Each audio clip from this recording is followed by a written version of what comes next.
Well, hello there, everybody. Sorry about the little bit of a delay, but just all of a sudden and for no apparent reason, the internet decided it wants to lag. I just was out there talking to my wife and she made mention of it and said, "Hey, the internet's deciding to lag." And I'm like, "Yep, of course," just before I'm getting ready to stream. And just before this, I was watching uh, Kilco and everything was fine. No problem, no issues, moving right on along. And no, didn't work out like that. Of course, it would be when I'm getting ready to stream, and it's just how it goes. This is live, and you know what? Just like it says breaking news, I don't care. It's just how it is.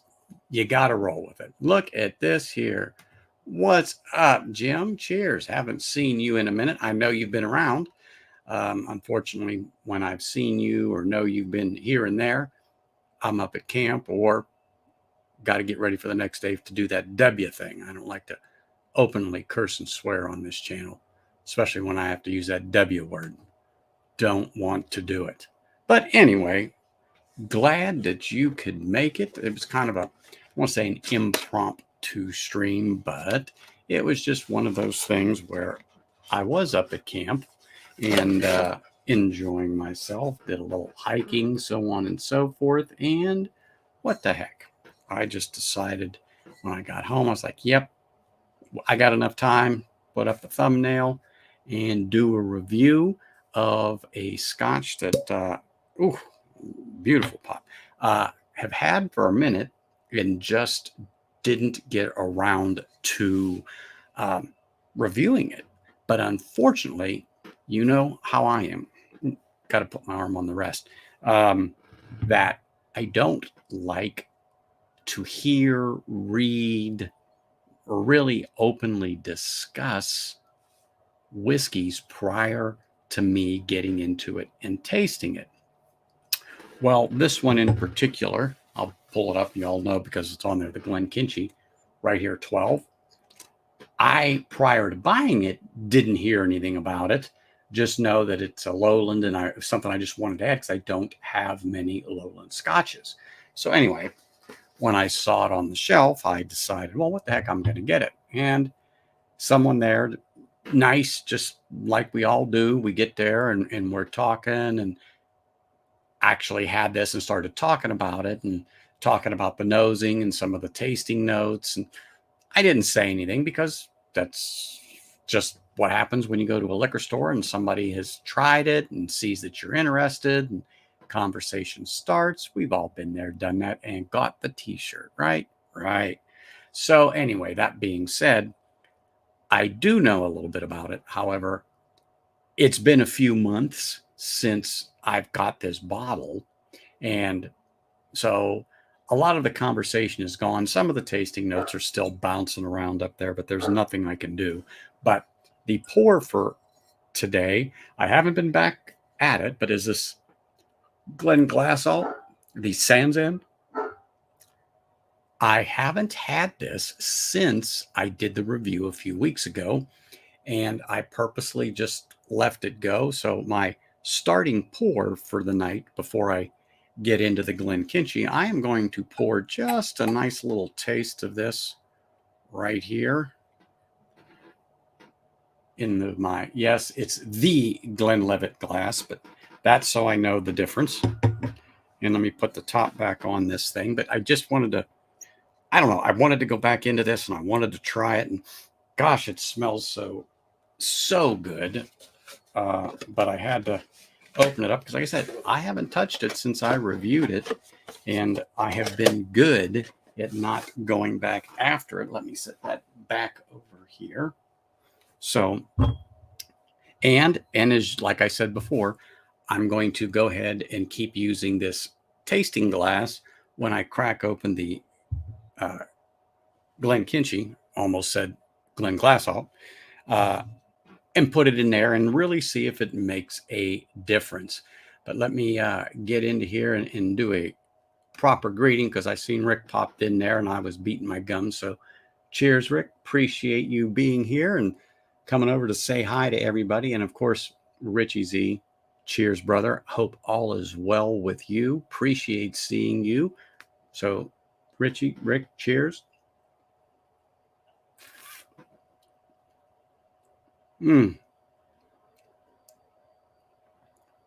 Wow. A little time in the bottle. Shit, that opened up good. Man, that opened up good.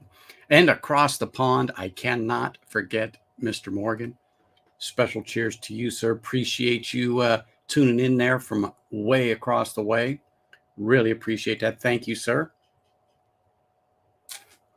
Mm. Mm. Gosh darn, that worked out well.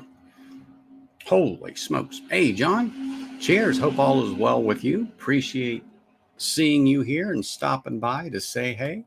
Let me get another sip of this. Man, that's nice. Really. Air has done well.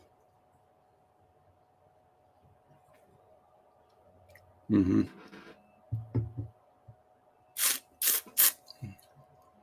Yes, a little air in this bottle has done wonders for this. It really, really has. Really has. So I went ahead and posted the link if anybody that's here wants to pop in for a few. It's there. But wow, that is nice. I thought it was nice before, but man, it's just nice, sweet fruit, honey, heather. Man, that's good. Really, it's good. Mm. So, a couple people commented on a funny short I just did over the weekend, just because, and appreciate that. Thank you very much.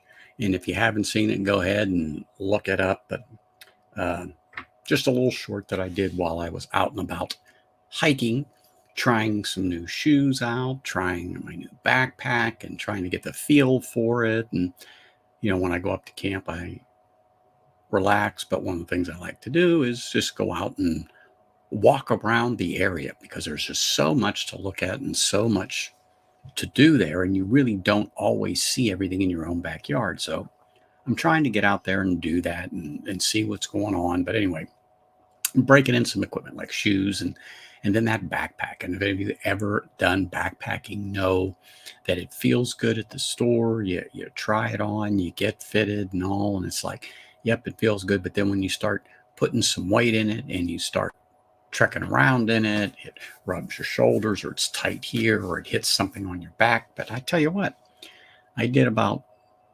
4 miles just traipsing around some trails there, and I'm pretty impressed with it. I think it is done well uh, so far. I'm going to try it out again next weekend, maybe increase it to about 6 miles and add a little more weight to it. I mostly carry just water in it right now, so it's probably, I'm going to say 8 to 10 pounds, including the pack weight. So just to see how it sits and how it hangs and everything, and the feel for it, because when you have that on your back and it's 100 degrees out, at least here where I'm at, it's hot and you sweat like a horse at the Kentucky Derby.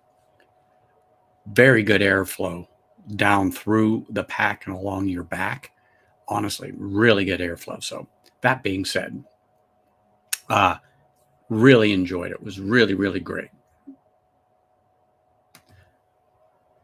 What do you usually take apart from water and hiking? Well, any type of snacks, usually some type of uncured meats for protein, uh, like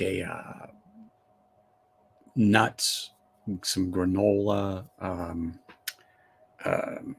low glycemic type cookies, just something to snack on. And sometimes I've packed a sandwich and things of that nature, and have a little uh, freezer block that it's frozen. You put it in there and keeps your food cool while you're out there, and it's in another thing. But I take stuff like that and back in the day, and I don't do that now. But when I hike different parts of the Appalachian Trail, well, you take everything you need from soup to nuts. Believe me, uh, when you on that, because you're on that for 3, 5, 7 days, or however long you decide and what parts of that journey you want to take, you load up, because unless you have someone bringing you food along that trail, or you go to certain towns that are along that trail to restock, you take everything. I don't do that anymore, and I don't sleep on the ground or anything like that. I pull my bed behind me for a reason, and that's so I don't have to do that anymore. So that being said, yeah, I've done hikes like that. I've dug snow caves and slept in those, but those days are over. If I am sleeping out in the snow, something is seriously wrong. Be like Z-Man deciding he's going to sleep out in the snow. Something would seriously be wrong, because if it's snowing where he is, it's not going to be good for me. That's for darn sure. But so, yeah, I carry a lot of different things. And I think this time in water weight was probably, James, just off the top of my head, probably of that 10 pounds, 3 liters. I had about 3.5 liters of water with me to drink. And I certainly didn't drink all of that, but I drank a good liter and a half during those few miles I was out there. But anyway, like I said, some of you had seen the short and commented on it. Yep, it was kind of funny, but it was just something that had happened up there, and it gave me that thought, and I wasn't sure if it would work. And apparently it did, because of where I was. And like I said, it was a spur of the moment thing. So if you haven't seen it, get back there, give it a watch, give it a like, give a comment. And where is Whiskey Mountains? I don't know. I don't know. Uh, back 30 years ago, at least, yeah, I had a lot of stuff like that, from water purification tablets to a bottle with some um, uh, bleach in it. So if I needed to uh, clean up some water quick, a few drops of that bleach in the water, literally a few drops, but the tablets were the best, so you could fill up a liter bottle and put in one of those tablets in there, dissolve it, shake it up, and leave it go. I can't remember if it was 15 minutes or whatever, but it killed the bacteria you didn't want. And it made the water drinkable. However, it did have a peculiar taste to it because of the tablet you put in the water. So I did try those before. I just wasn't fond of them, but I've used them. But now they've come a long way, and you have these portable filters that you can put in your pack. And if you come across some good fresh water, running water, you can fill up a container and then draw from it, or mine is set up to draw right from the source and into a container. But if I'm doing that, something is seriously wrong, and I'm waiting for help. And yeah, we're not doing that. We're not getting down there. And then you just don't usually find it out here in the desert. So that being said, I do enjoy doing it. Yes, it is a lowland single malt Scotch. Yes, it is. And we're going to get into that. I've got some people sitting in the background. I'm going to leave them hover just another moment. I know they're there. And some of them's trying to figure out what they're doing, what they're not doing. It's tough for some people. Really, it's tough. But anyway, yes, Glenkinchie is. And as a matter of fact, since we are talking about it, I'm going to go ahead and open this and pour it into this. We'll let it open up a little bit. But yes, it is a lowland Scotch. I do enjoy this color for a 12-year-old. It's got a very nice color to it, if I do say myself. And yes, this is a Diageo product. Surprise, surprise, surprise. And of course, Diageo, Johnny Walker, Oban, Lagavulin, just to name a few, are Diageo products. Hey, Mr. Hall, cheers, man. Thank you for popping in there. Really, I do appreciate you. Really do. What's going on, boys? I see y'all here. I figured you'd be working hard there, sir. You know, it's Sunday. You know, big house day. People are driving me nuts. It's time for a cigar. That's what I'm talking about. Okay. Make it happen, John. Hey, what's going on, Z? I'm at a buddy's Well, how you house. We're just having an afternoon and had a few pours. A few too many. Is that true? You can have that? Huh. Nah, I never heard of that. Yeah. I don't know. Let me show you the bottle I'm drinking. Okay. Show us. Hold on. Go ahead. Wait a minute. Let me get a little more. Let me get a little close up of that. Oh, the Sagamore. I recognize her. She tasty. Oh, there you go. Yeah, we're down to the last quarter of the bottle. It's I'm gonna be in Baltimore this month, so hopefully I can find something good to replace it. So I got to save the bottle though. It's got the Mash and Journeys event sticker on it from last year. Oh yeah. Really tasty with a cigar though. That nice sweet orange is nice. So I will say I am concerns over this cork already. It was loose upon opening it. Can you zoom into the cork? Is it real? It's real fake. In other words, I'm going to say it's a synthetic blend. Okay. On there.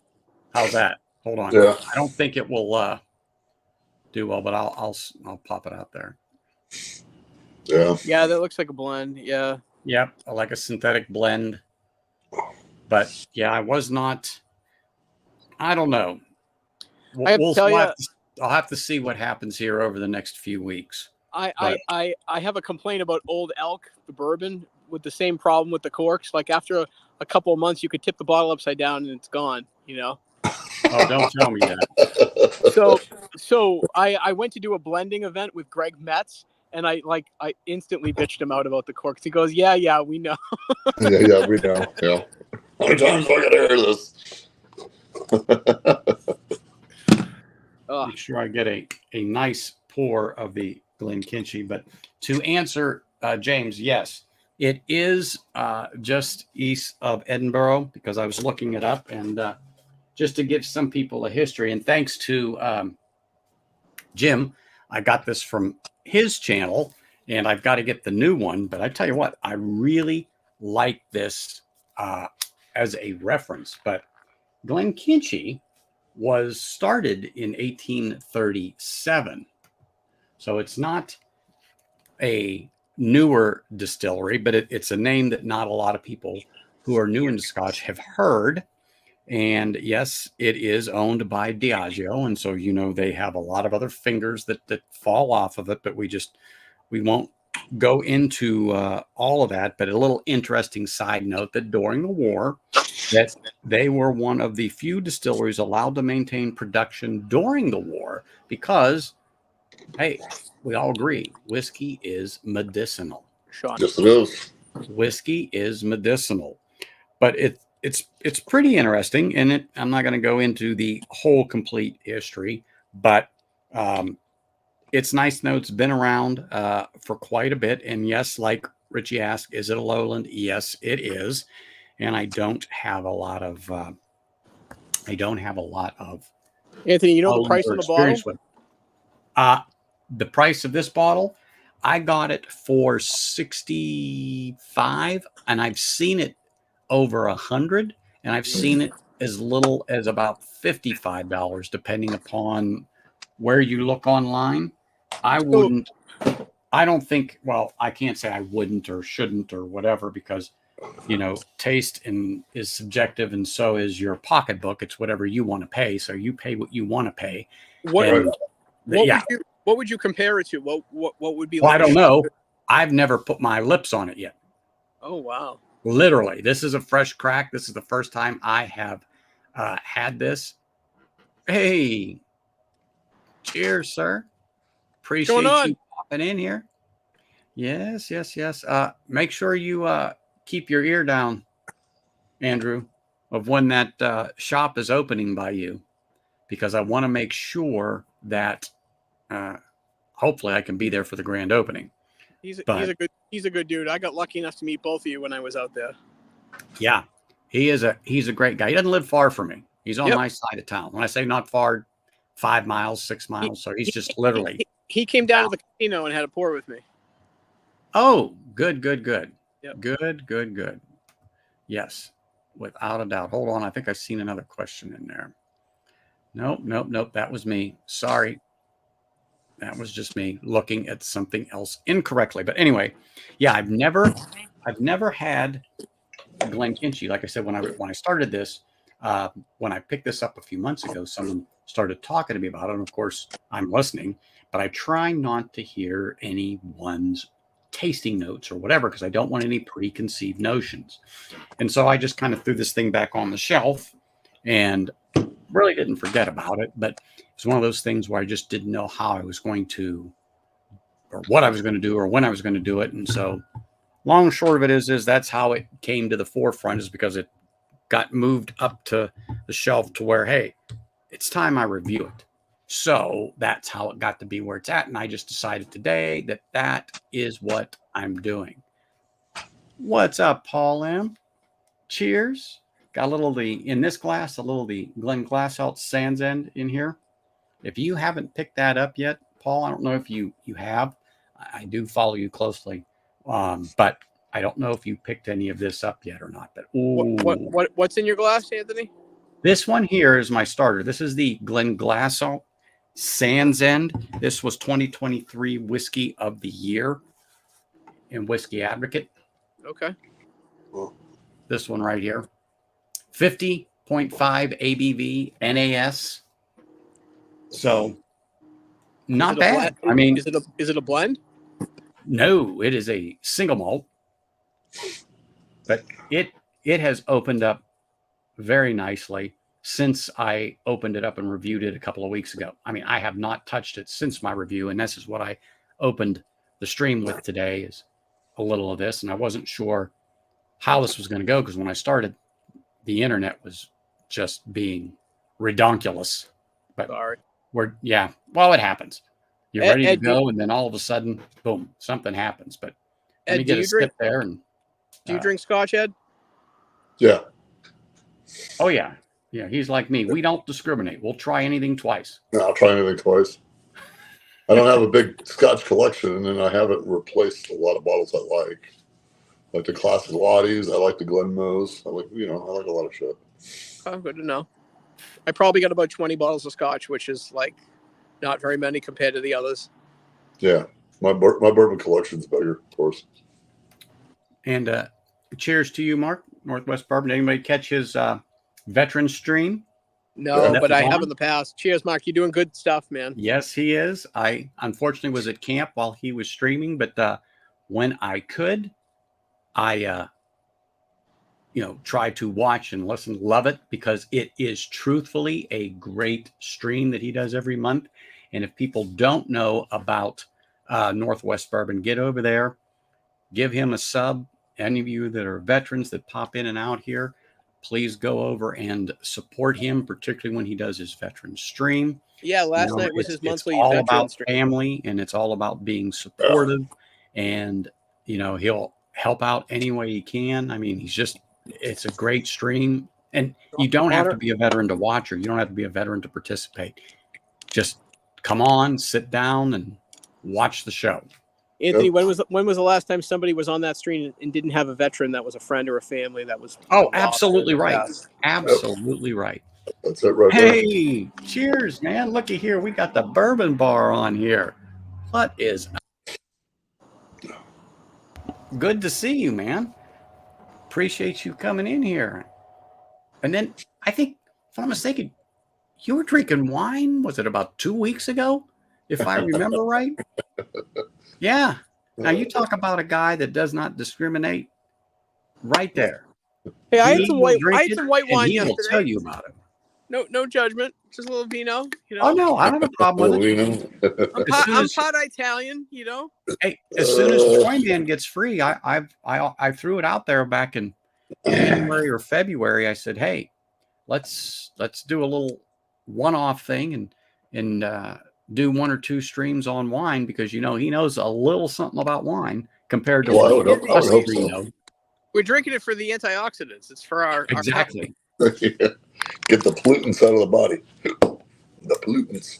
Yeah, Paul, if you get a chance to find out where you are at a good price, for me, it was 69 US. So $70 is about what it is here in the US. So if you can find it at a decent price, I would recommend it. It's an NAS. Uh, give yourself 2 good pours out of it, put the top on it, and walk away from it for about 7 to 10 days. Man, it is opened up nicely. I love the flavors. It's 50, what did I say 50.5, 50 Yep. 50 50.5. 50.5 or 50.3, 50.5 ABV. So I like this little higher proof. I think it's nice on there. A little spicy on the finish. But I think it's a really good whiskey. That's for sure. That's for sure. Okay, see, I knew I saw that on there. I was like, you were doing some wine. Was it 2 weeks ago? Whatever. I couldn't remember, but I know it was recent, and it made me think about Troy Man and what I had asked him a while ago, and I got to follow up with him. And I loosely touched base with him while he was on another stream, but we just haven't been able to connect or anything yet. So, cheers to you, sir. Let me take a swig for him. What's a good like $40 like just average shelf for Scotch? Something that I can get into over the summer. And not. Which one did I give you? You gave me a Limavady. That's the Irish. Yes. Yeah. What would you say from Scotland? How much is that bottle? Should be about that price. Okay. Or less. Okay. Loch Lomond 12. But if you can find Loch Lomond 12, buy 2. Okay. Because the first one will go down like a cool glass of water on a hot day. Yeah, when we have like hot weather down on Cape Cod, like it's muggy. The Cape of Cod. The Cape of Cod. Yeah, we're just looking for something we can, just kill the bottle in one night. And not feel bad about my wallet. Oh no, that won't. But it is good. It has a hint of peat. Not just an undertone. Correct. So you'll get that on the finish. I don't pick it up on the nose. I don't pick it up on the nose on the Loch Lomond. But once you get a sip or 2 in, bingo. I'm very interested in it because I have a friend who's hosting this tonight that doesn't like peat. And if he is not smelling it on the nose, maybe he'll appreciate it. Give that to him. And if he's there and hears me, yes, that's a great introduction to it. Even a Highland Park 12 would be great. That is a little heavier in peat, but you really do not get it on the nose. At least I don't. I know some people pick it out. They go, "Oh, I could smell it," but it's not the peat that he would think of. So it's just emotionally responsive, Anthony. Correct. Like to not smell it on the nose is important, so people can appreciate the note. And that's for me. Like I had to just bear down and drink it, and then I learned to appreciate it. But for some, that's not their style. I did want to bring up to you that when I was in Rhode Island, I found a bottle on the shelf that we don't get here in Mass. It was the Powers John Lane, the 12-year. Oh yeah, I don't know much about them, but I do know that 4-leaf whiskey is the authority. Cheers, that was easily my favorite. Of the devil. Speak of the devil, there she is. And the Deanston 12, remember that. But anyway, listen to Jonathan. He found which one did you find? Powers 12. The John Lane Powers 12. That bottle was blew my mind. Yeah. Well, there's certain ones that are absolutely stellar in that, and she is the definite person to ask that question. But a lot of people will tell you any John Lane, if it's that one, yeah, you go ahead and you get one of those. Or If you haven't had that, next time I ship stuff to my uncle, I'm getting packages ready. I'll send you a 2-ouncer of that. Okay. Yeah. No, I don't, because that's not out here. That's not out here. And what James is saying is on that Loch Lomond, it's just a sweet treat. Just a sweet treat. Hey, Mike, cheers, man. Let me raise my little bit left here before I get to the actual Glenkinchie. So cheers to you, sir. Appreciate you popping in. And in the glass is the Glenglassalt Sands End from 2 weeks ago, which was 2023 Whiskey Advocate of the Year. Hoo-hoo. I gotta go charge my phone in a minute. Down to 18% here. Oh my gosh, how can you survive in what you do? It ain't that, it's StreamYard, dude. StreamYard's killing the thing. Oh my gosh. Mine's plugged into the wall right now. Otherwise, mine be dead. 110 Canadian. That's probably, if you broke that down, it'd probably be a little, what is it? Probably about $75 US, $80.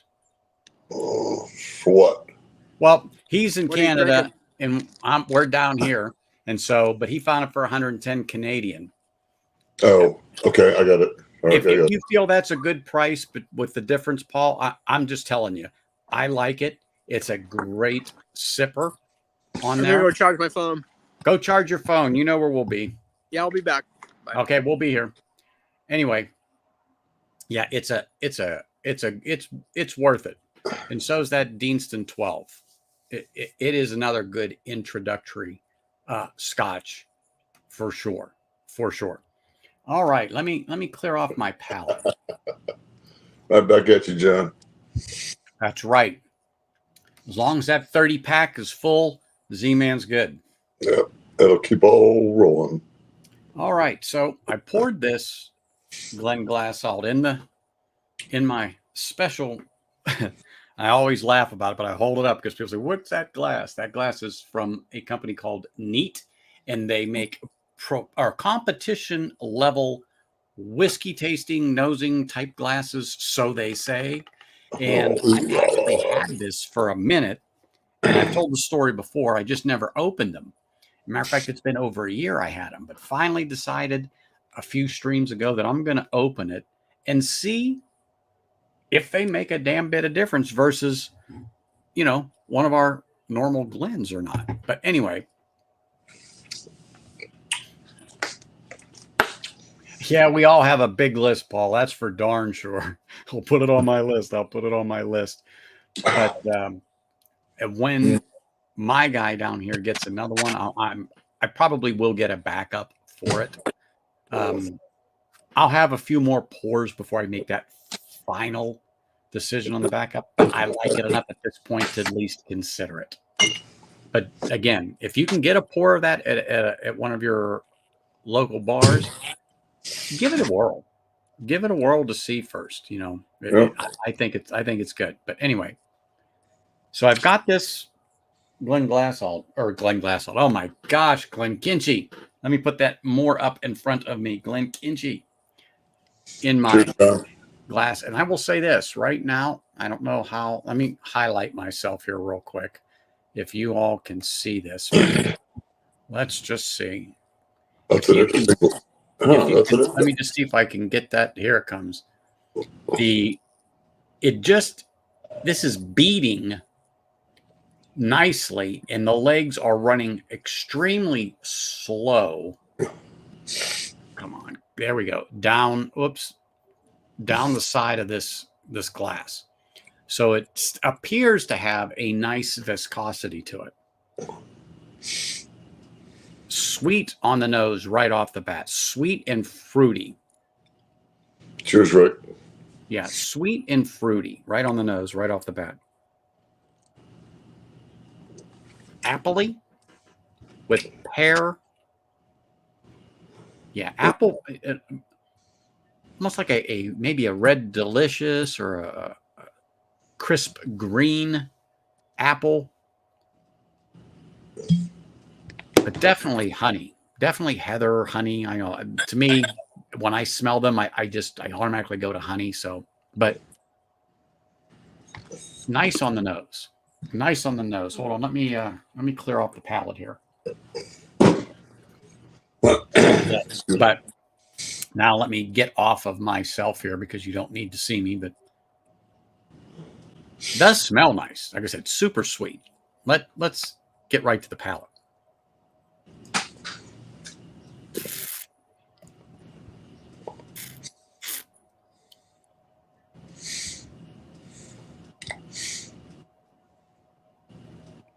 Very sweet.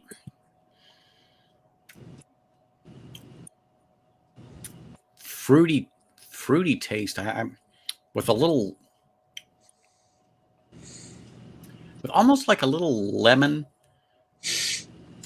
that type of a note, a little bitterness. It's not bad at all. It's not bad at all. Let me get another sip before I talk about the viscosity here, but it's beating still nicely on this glass, still beating nicely. Yeah, drink to it.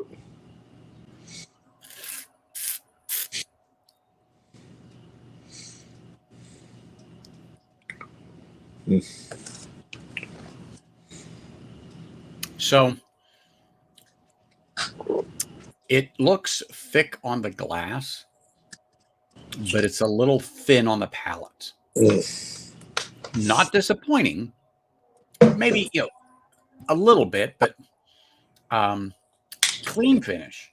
Not long, but it's clean with the little bit of that, like almost like a lemon custard, something like that. I know it's weird, but it's like a nice little thick tart type of finish that comes back on the tongue. Yeah, let me get another sip here. Cheers, Big Vic.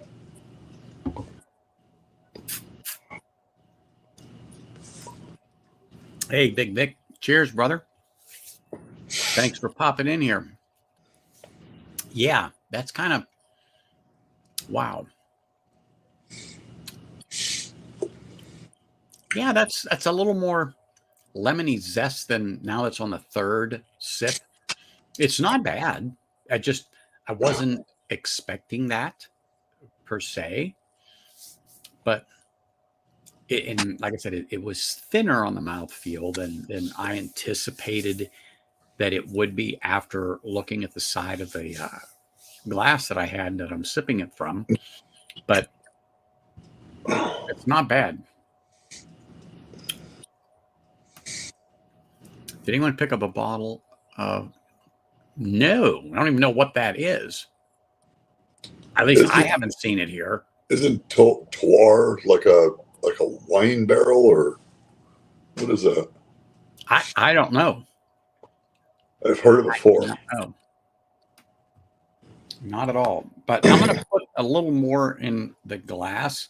And, just like if you know me, I don't like to add water to whiskey, and especially when this is only 43 ABV.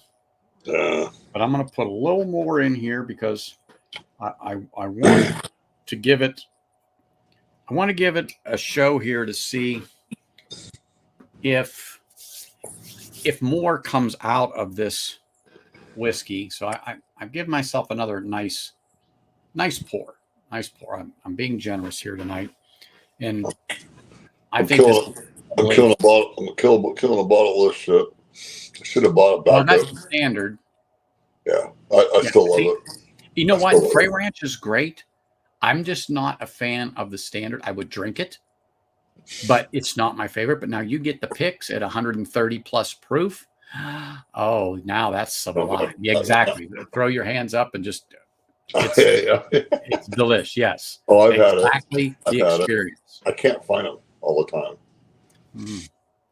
But anyway, so let me just get another little sip, and I'm going to add some water to this.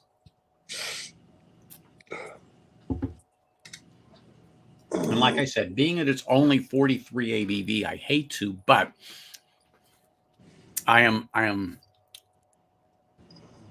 opening up myself more to the experience of water, even though water and whiskey to me do not belong, not even in an ice cube. But I know it has its place in tasting, and I agree with that. David, cheers, man. Appreciate you popping in here, saying hello. Thank you. Hitting that like button. Really appreciate it. Billy Walker owns distillers. Oh, purchased the Glenkinchie, his 100 fermentation project, and peated. Oh, Glenallachie. Okay. Now that you said that, James, I'm not sure, but I do believe that I did hear about it. I'm just not familiar with it. So let me take my measuring device and insert it appropriately into the bottle because, we want to be scientific. If Whiskey Mountains was here, she would probably approve of this scientific method. And then just to record this, that the water actually went into the glass. Now see how the oil separates. I did put it in there. There's one drop. That's the second drop. The third drop. Normally I won't, but I mean, really, this thing, oil and water doesn't mix, but you could just see how oil or water floats on oil. Yeah, I mean, it's just doing now. That's 4. Now that's literally 5 drops of water. It's probably ruined. But if they say you want to get the ABV down to, I think it's 35, 38. And if you are truly a person who is a whiskey aficionado, which is none of us, we're more connoisseurs than connoisseurs. But if you do that, it truly opens up the expression and gives you the full representation of what the distillery and the master blender intended. I don't know if that's bullshit or what, but I've heard it more than twice. And so maybe there's something to it. I don't know. But the blenders throw that shit out there. Oh, they throw shit up there. But I do know they proof it way down to taste the imperfections and then bring it back up. Right. So, hey, T-Rob. What's going on? You're at the gym. Well, I drove by the gym and waved to everybody as I was eating a cheeseburger. Yeah, I did this. I was eating a hot dog. There you go. Mm-hmm. Only 5 years, but very interesting. Really? Oh, for that money, 5-year-old? So my thing is about $10 a year as far as whiskey goes, as far as for a price point when you're trying to figure out if it's worth it. So 45, hey, why not? Mr. Emenecker, let me raise this glass to you, sir. Cheers, brother. Thank you for popping in over here and smashing that like button. Haven't seen you in a minute. If you're free and want to do a pour, get out that Loch Lomond and pop on, even if it's just for 10, 15 minutes. No, but I probably have to bring some Knob Creek, and I think that will lure her out of hiding.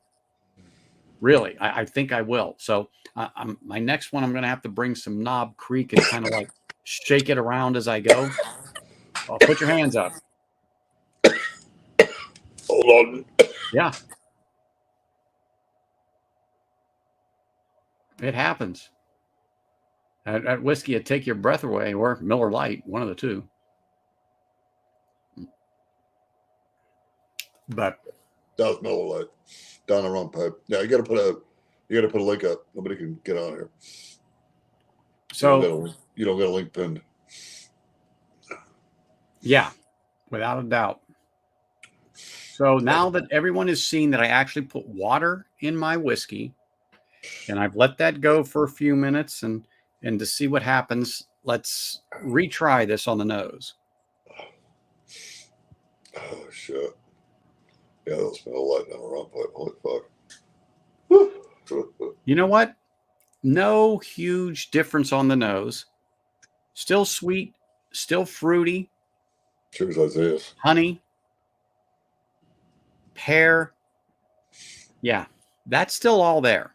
That's What still proof? all there. What proof is it? This is 43. Okay.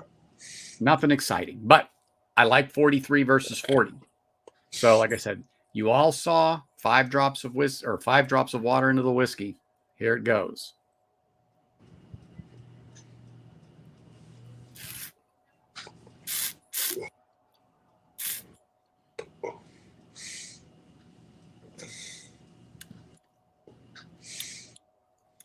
Well,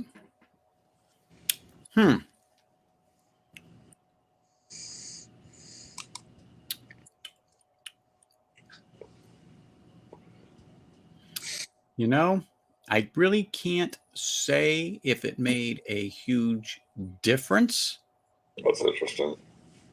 Yeah. Remember, it's 43 ABV, and maybe. Oh, that's right. Oilers are still in it. I forgot. Yeah, I don't blame you. Got to keep one eye on that, and sometimes both of them because it happens quick. So, cheers, Paul. Good luck to them Oilers. As long as it's not the Golden Knights, I don't give a rat's asses. Anybody but the Golden Knights.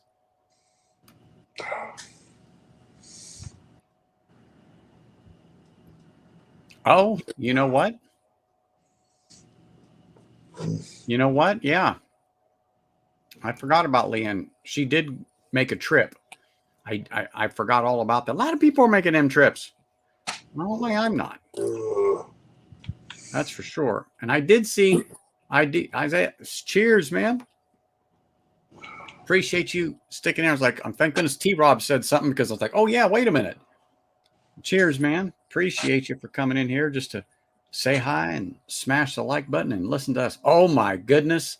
Oh, my goodness. Look at this.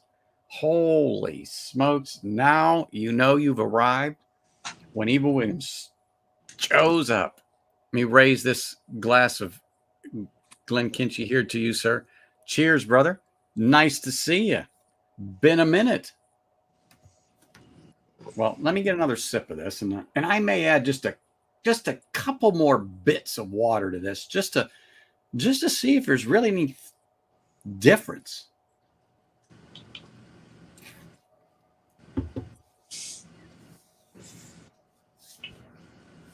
Really? Now, it could all just be me, but let me just say this. I do think it got a bit sweeter on the palate with the water now that it's sat just another minute or two in my next sip. I think it did get a little sweeter, and that lemon note has dissipated. So now the sweeter whiskey is more prevalent. And I'm realizing this right now as I sit here and kind of just let the experience happen. And with this second sip, that's interesting. I mean, cheers, Joe.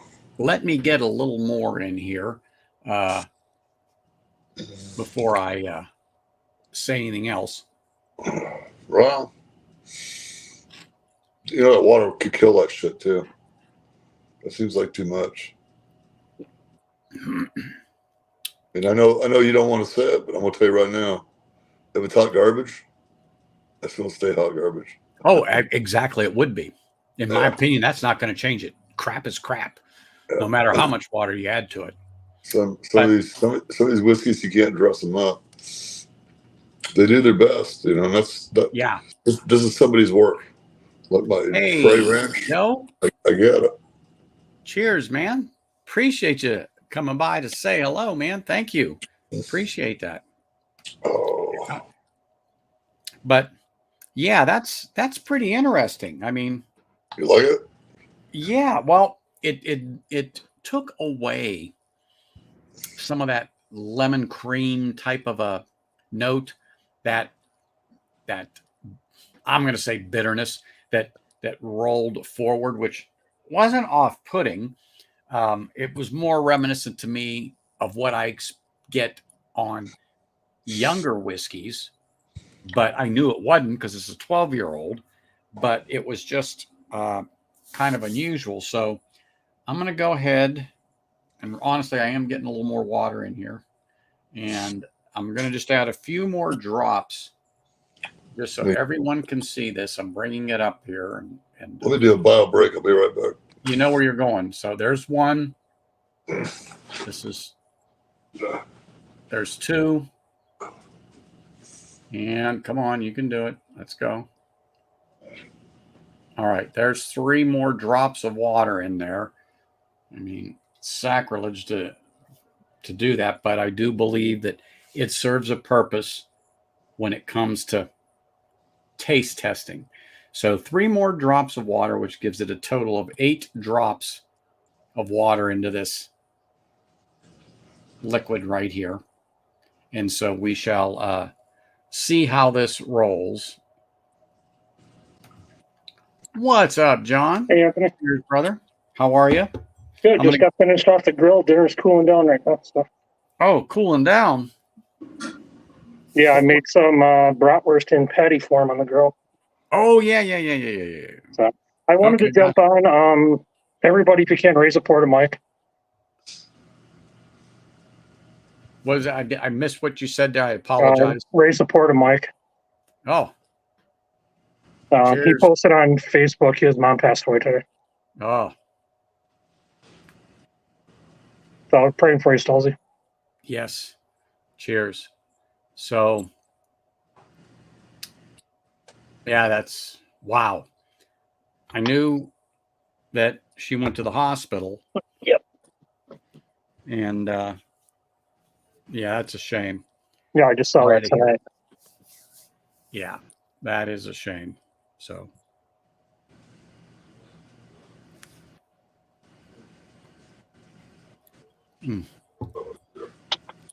I've had that Glenkinchie before. I enjoy it.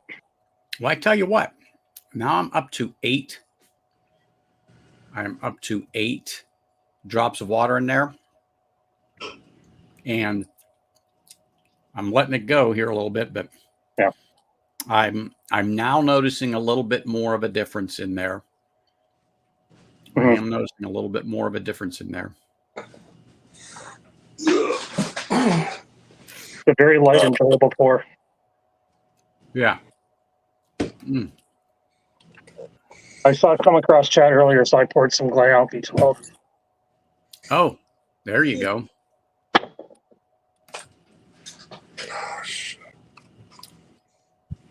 Yeah, I am sorry to hear about his mom. Like I said, I knew she went to the hospital, and that's why I filled in for him a couple of Sundays ago, just so he could go. You know, so don't worry about it. I'll take over. It's not a big deal. Mm-hmm. And I haven't really chatted with him since then to inquire how everything was. But I hate to say, when you don't hear news, you figure no news is good. He was on with us with Sean Friday night for quite a while. He didn't say anything, but then I saw a Facebook post today. Who was he? Stop. I don't have Facebook, so. His mom passed away today. Yeah. Oh, fuck. I don't know. So everybody raise a pour to him and the family. Yeah, exactly. Keep him in your thoughts and his family at this time. That's for sure. But I wonder if Drift and Drams is going to hold the spot down tonight. I have no idea. I'll wait till 7:30 and see if I get a notification. Yeah, let me know, because I was going to go for about another 30 minutes, because that's 6 my time is when he pops on. So I should normally get a 30-minute notification 4 minutes from now at 7:30 my time. Mm-hmm. Yeah, there's nothing up. I just pulled up my notification. There's a thing on YouTube that says, keep Mike in your prayers from Livewire Whiskey. That's fucking cool. Okay. Yeah, he's not up right now, and there's no notifications. So I don't know if that was Adam that put that up, or. Yeah, I don't either, but wow, yeah.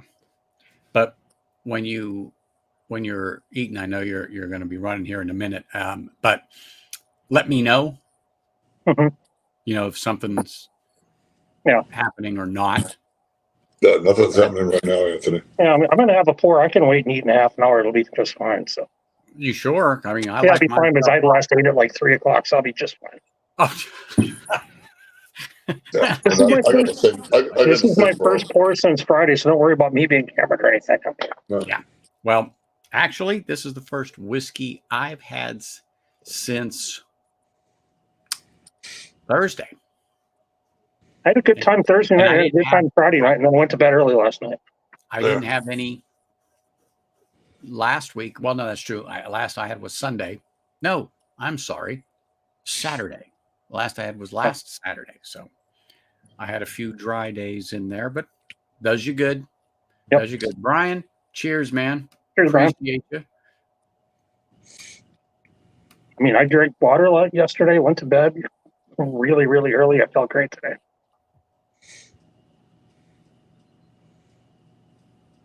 Okay. So there's a Okay. couple of notifications going out. Okay. Appreciate it, David. Nice. I really appreciate that because, like I said, right now I'm on StreamYard, so I'm not looking at YouTube.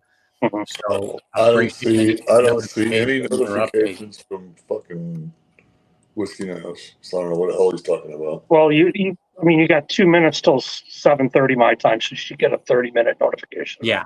Yeah. Okay. Yeah. I'm gonna So pull. I'm gonna generally, pull up. if everything's working like it should, if he's going where Victor Drams is going to jump in, if he's not, I can run for another half hour or so without a problem before I go and get a snack myself. But neither here nor there. Neither here. It's important that Mike's with his family, regardless of whatever's going on. So that's all that But counts, with right? school out, do you get downtime being in maintenance or not? Yeah. Okay. As long as I take it off. Okay. Yeah, I can have, like, at this time of year, I'm working. I mean, Mhm. we're busier in one-arm paper hangers, and particularly with the warranty at the school I'm at getting ready to expire here in a little over a month. I'm getting into these rooms that we haven't been in yet because we didn't have teachers for them, Okay. and using a magnifying glass and picking out the cracks in the drywall and doors not closing and just different things, and putting warranty notices in How because old is the building? not even a year old. Okay. Yeah, I walked into it July 24th of 23. It was under construction for like 16, 17 months prior to me getting there. So, I mean, it was literally brand new. When I first got there, it was still hard hat, vests, glasses, boots, long pants, and everything else. And now when I walk in, it's in a pair of Dickie shorts and a Dickie work shirt, and my top notch are here, and I'm in. But so now I'm more worried about getting the chillers maintenance before the contract ends, and the ends pulled and the tubes cleaned and basically measured to ensure that everything is working as it should before they button it up and walk away. And then it all falls onto our HVAC technicians and our Okay. cooling tower techs and so on and so forth. So anyway. Tower techs, so on and so forth. So anyway. So anyway. All righty, here we go. Sorry, I'm just trying to look at chat to make sure I didn't miss anything going on. So, but anyway, yeah, this is I think that 8th drop of water, I think, is the one that did it on this. Not that it didn't, in my opinion, dramatically change the whiskey. However, it did dull a particular note that was fine for me to do that, and that was that what I call that real lemon cream type of note that I was getting on the finish, and as it was kind of rewashing over the tongue. Yeah, that I was not. I don't say I wasn't a fan of, but if it's put this way, if it disappeared, yeah. I'm good with that.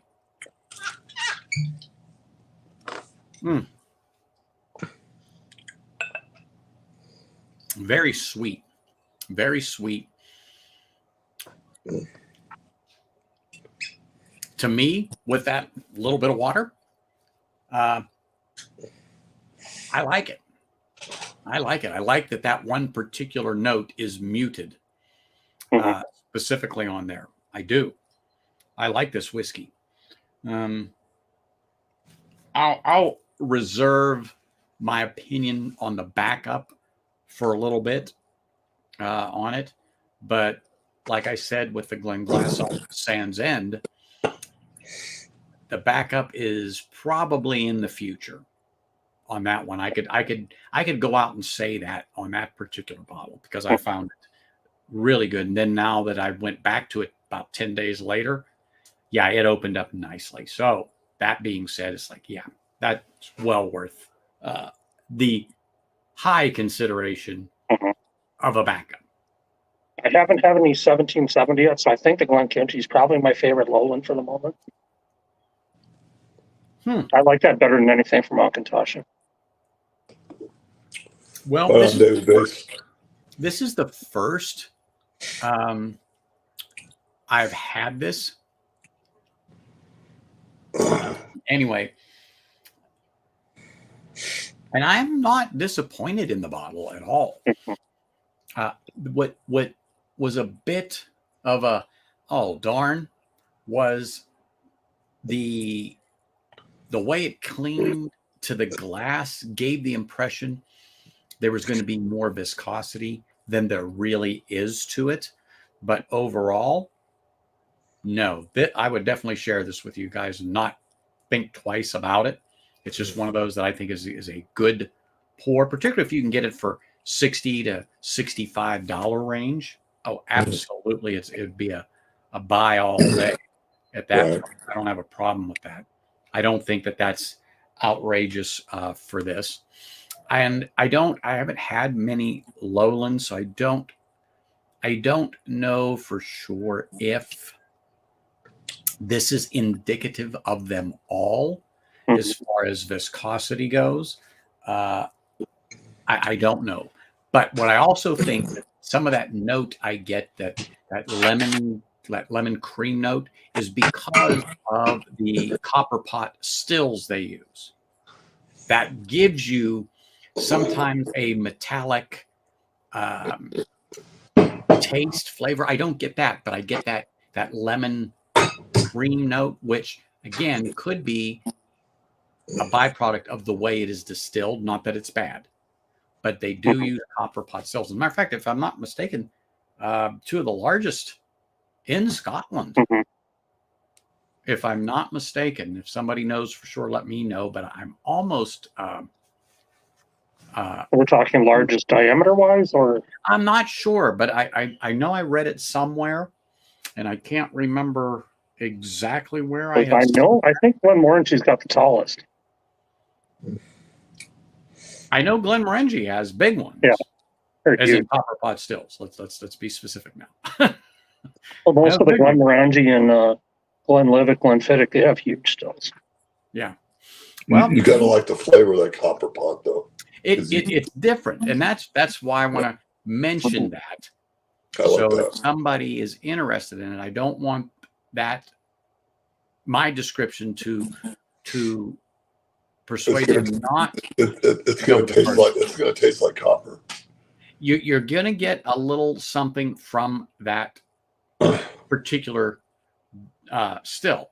You're going to. That's what makes it unique. It's like moonshiners in the woods. Yeah. If we're all sitting around a campfire and we're distilling our own shit, that copper pot is how they do shit. But in Scotland, every distillery has a unique design and shape of still. Right. It affects how the distillate comes off. Lighter or heavier. There was somebody that did a video on YouTube. I don't remember the channel where they toured the Glenmoe distillery, and a lot of those, there were some barrels that were all in the dirt, literally in the dirt, and they were tasting shit because they're barreling it, they're putting it in the warehouse, and they're letting it age. Yeah, the dunnage warehouse with the dirt floor. Yeah. Correct. Yeah, you don't it doesn't make them bad. You don't see that in the U.S. Well, like I said, it's different, yes, but doesn't mean that there's anything wrong with that whiskey. That's for that's sure. correct. I'm not. Well, I'm not. Yeah. I'm not. Yeah. I'm not putting it out there so people can pick it apart.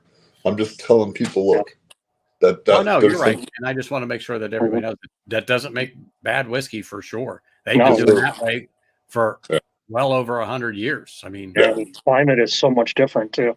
yeah, you can't match that.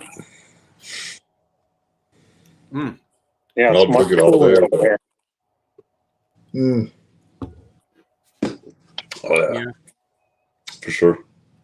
I do like it with that water in there. I mean, not that I didn't like it before, and the more I think about it, the more I sip on it. The taste I'm getting is originally from the distillation process and in those stills. So add some water to it, people. If you Yeah. just want to kind of get that little note muted a bit. Wow. I think this is a nice, light, but fruity and sweet Scotch in general. And I still haven't decided if these glasses make one damn bit of difference or not. But I'm going to keep using it. I got it. Makes me look like a professional, I guess. I don't know.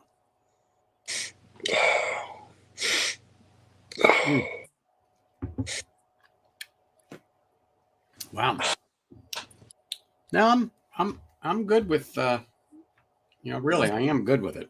So anyhow, let me get something cleaned up here before I make even a bigger mess, which isn't hard for me to do. Mm-hmm. But here, take another swig of this water. Yeah, Joe, I'd agree with you. It is too, but fruity. Mm-hmm. Absolutely. And I'm going to finish this butt fruity stuff here because it's pretty good.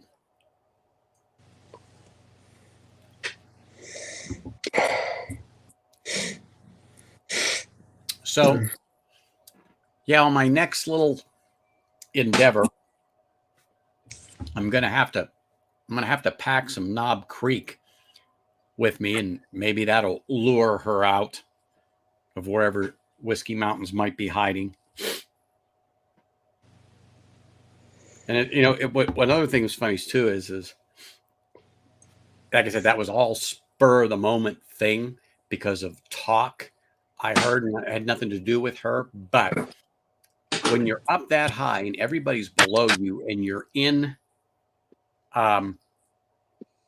they're in the valley and you're above them, even though they're talking normal, you can pretty much hear what they say because the sound just echoes through the little canyon and comes up. And so I could hear people, and somebody mentioned something about whiskey. Boom, There. Whiskey Mountains popped into my head. Maybe that'll bring her up. That's a single barrel store pick, 120 proof. There, that would do it. Yeah, Mark, we don't think anything is specifically going to happen. So, Mark, go way to the top of chat. The link is there. No, it's not. Yeah, it's about 5 down. That's all I got on here. hold on. I will. It will be there for him here in You just. scroll way back to the beginning of chat, see, man. I got it. I got it off the chat. So. Yeah, that's where I got it too. Yeah, there you go. You put it right there.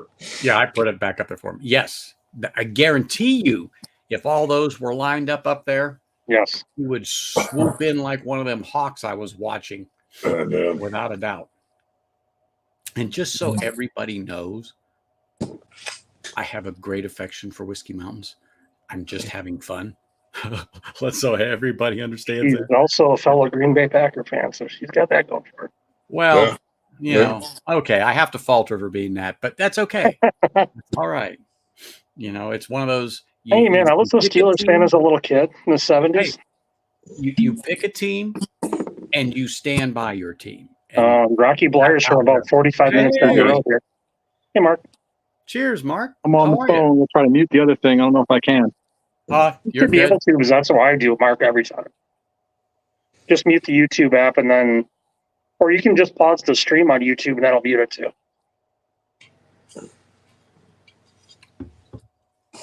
Yeah, Anthony, Rocky Blair is about 45 minutes away from me where he grew up. Yeah. Even the high school stadium's named for him. Oh, yeah. I knew he was from that Appleton. area. I just didn't know Then there's exactly. a weird where. paused little window. Appleton, Wisconsin. There is too, Mark. There That you work? go.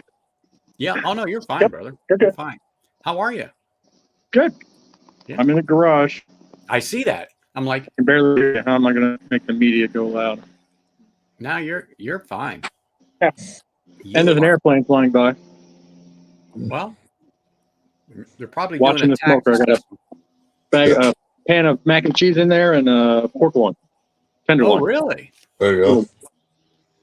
Good eating, Nice. brother. I was out grilling on my smoker earlier. I used the firebox to grill. Well, it's a pit boss. I'm just watching it, checking the temperature on the thing. A friend of mine has one of those, and it goes And to his phone. There you go. so- Since it's a Scotch thing, I'll do that one. There you go. Finish up your offerman. Yeah. Thank you for the sample. Oh no. That, Cheers and perfect. condolences to Mike's family. Yes. Yep. Absolutely, to Mike's family. Cheers. I went into the store to get beer last weekend here at the large grocery store, and Offerman wasn't behind the counter; it was on the shelf. Hmm? I think it was about $80. Oh, really? That's an Yeah, the okay wood- price for the new offerman. Yeah, the Woodman's grocery store is on the shelf of the other scotches. Is They it keep the 16 behind the counter though. rum cask or something like that? Shoot, I know what it is. I just can't think, but I know it has to do with rum because they finish Okay. it in rum. But hold on for a second. Now that Mark pulled that up, I'm gonna jump and grab something real quick. I'll be right back. Hold the fort down, guys. Yeah, I'm gonna grab a different bottle. I Yeah. was starting to work on this cherry smash bourbon cocktail I made earlier. Mm. Started just working took- on that when I clicked I on the just link. took a slap of that Knob Creek 120 proof. Okay. It'll wake you up. Mm. Oh my There god, we go. that's I was tasty. on Lucky 10 cast strength batch 3. That is tasty. If you find these, Mark, in the store, the green label Glenalky 10s, Yeah. it's a cast strength sherry bomb, and it's only about $80 to $90. I haven't bought any bottles of scotch beyond that Port Charlotte. Okay, Uh, so this is no I peat looked at all 'em. sherry. it's not. Nope, not to the Highland. It's unpeated. It's all sherry cast. Yeah. Mm. I haven't got any, Classic Lottie's the only one Okay. that I have that's not a peated bottle. I don't have a bunch of scotches that I'm kind of leery, kind of leery. Hey, you're starting to like the peat, though. Yeah. There's no shelf space, so for one. Well, I have my glass computer desk here, and normally while I'm here on the weekend, there are bottles all over the floor here, because I leave them here for the weekend just to grab something. Yeah. And then Monday, I put them all back. Yep. So I'm not tripping over them all week. My wallet doesn't like it either, so No. All right. Well, taxes going up, food's going up, everything's going up. It's killing me. Oh, Yes. Oh, yeah. Oh, we were talking to Shred about gas last night. I'm like, God, it's only $3.25 here. I think it was like 5 to 6 out by then. Golly. Yeah. it's just under 4 for regular unleaded here. Diesel is cheaper than regular unleaded. It's like And it was never like that before. no. Never like that before. Mm-mm. It was like that probably about, what was it, 08 was it 08, 09 during the recession? Actually, diesel was cheaper. But Oh, unleaded was $4.50 here. Diesel in At that general was point. always cheaper than gas until the early 2000s, and it kind of just flopped. Well, and the problem is in order to make money, you got to spend money. So you spend money on gas, you can go to work to make money. And then it's like these guys just don't get this shit. Well, that's where 08, 09, 2010, everybody traded their truck and SUV for a hybrid. Yeah, And I don't. it's lots full of I ain't pickup doing that trucks. shit. I still got a truck. Yep, me too. I've got a twin turbo 6 in my car, but I got a 5.3 Chevy, and it's paid for, so I don't care. If it breaks, I'll fix it. Hey, How many miles you got on there? How many what? Miles. How much kind of miles you got, Ed? 110,000, I want to say. Okay. Yeah, I'm driving a Yukon with 180,000 miles. Yeah. Just keep on driving. I got Yeah. a 17 Fusion Sport that's got 123 on it, Yeah. and it That's still nice. drives like it's brand new yet. Yeah. oh They're, yeah, they're made to be driven. Yeah. oh yeah, just drive them. Yes, All sir. right. Well, since I'm on the Scotch, I think I'm going to grab the Speyburn 16 and do a pour of that. Was that the travel bottle? Yes. Okay. Yes, it is. Yes, it is. I haven't touched this in a minute, and I figured, what the heck? I might as well go ahead and have a little tasty taste of this, just because. And this was thanks to JD Bourbon Approach. He smuggled this back into the country for me. It was nice of him. He brought me back a bottle of Polish vodka that's actually, I hate to say it, incredible for a vodka, but With have no flavor and no smell. yeah, it's great. It's actually got kind of a citrus flavor. Vodka's supposed to be nothing, right? Yeah, it's got a little bit of citrus, but it was like the best stuff in Poland. It was like $15 on the shelf over there. Yeah. The old Like you pay Holgren's. 50 to 60 for a flavorless, odorless. It's like, what's the point? Generally, you're not just going to be sipping it. No, but this one I probably will just sip or make a martini or something with it. Yeah. If I want a Bloody Mary, I'll just get some cheap vodka from the gas station or the grocery store. I don't want to match They this got stuff. it at the gas station. Gas You know? station liquor stores are a thing in the Midwest. Yes. They don't have those in Pennsylvania. They got it. $8 for a liter of Gordon's vodka at the gas station here. Gordon's Gin. Oh, Gordo. You're talking about Gordo from Wisconsin? No, just Gordon's vodka. They make a vodka too. Oh, yeah. It's called It's not too bad. It's Bloody Gordon's. Mary Nips will mask it. So that's all I'm worried about. my kids get the pop off cheap stuff when they want to get vodka. Oh yeah. God. Freshman year of college. Oh my God. I threw up so much of that stuff. Yep. I was just saying, when I went to college, that's what it was. You get It was pop off and Fleischmann's. Yep. Yeah. it was, the you can get a plastic handle. handle of that thing for like Fleischmann's. $10. Yeah, those plastic handles. Ooh, that was some rough stuff. What was the talk the other night? Would you rather drink a skunky green bottle of Heineken, or would you rather drink an entire bottle of Mad Dog 2020? I'm like, I'll drink the Heineken all day. I don't know if I ever had Mad Dog 2020, and I don't think I want to try it. You're lucky guys. You know what? I shouldn't say I like Heineken. There's just something about that standard green bottle, like you said. Yeah, it's like, give me the Mad Dog. At least I know what I'm going to get with that. It's the green bottles that are coming from Europe usually get skunky because they're sitting for too long. But if you get Heineken or Stella or Carlsberg and anything in a can, light doesn't get to it and it tastes much better. Now, Carlsberg, I haven't had that in a minute, but when I was back home, that and Yingling. Mhm. Yingling. Oh, yeah. Yingling. Doesn't come to Illinois. No, it's only goes as far as Indiana. Yep. Now, it is here. Crazy. Hit and miss. Because there's a big market in Vegas for alcohol. Yeah, absolutely. Oh, listen to this. They can just parachute it when they throw out fly under. Bardstown is now coming back to Nevada. I saw their collaborative collection at, I think it was Liquor Lineup. So they're starting to stock it. And I think, is it Disco 11 they're on now? Yeah, I think so. 12, Here's fun. something like that? Yeah. So, John, where can you see chat on your phone? I can't. I have to look at my screen on my Oh, TV. but you have the other thing? Okay. And it is there, but if you look at chat, you can't see anything else. You have to look at, you see where that says more underneath next to chat, Yeah. and then you can link in, and that's where I will comment in chat. Yeah, I see the chat button too, but then it just covers That's everything the private chat. Cheers, Ben. Enjoy the Good sushi, for man. you. Good for you. Doesn't the governor of Illinois own Bardstown? Who? I Yeah, thought the Pritzkers owned Bardstown. yeah.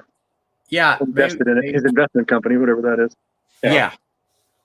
I was gonna say I know somebody bought them, but I couldn't remember who. Independent Joe, I would agree with that. That's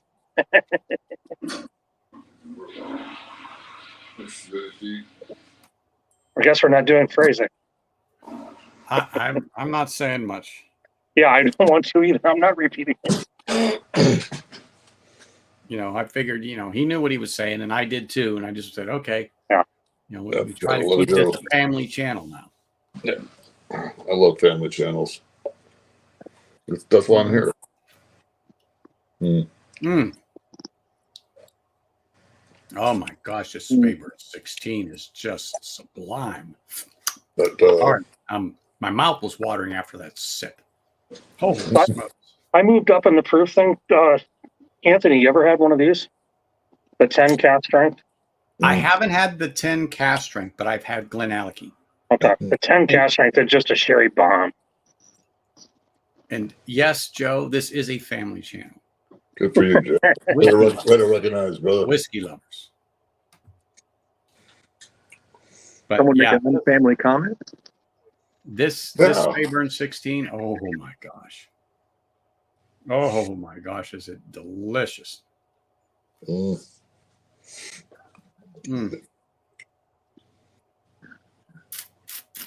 Which is interesting that because a lot of those Speyburn bottles run like on the bottom shelf here.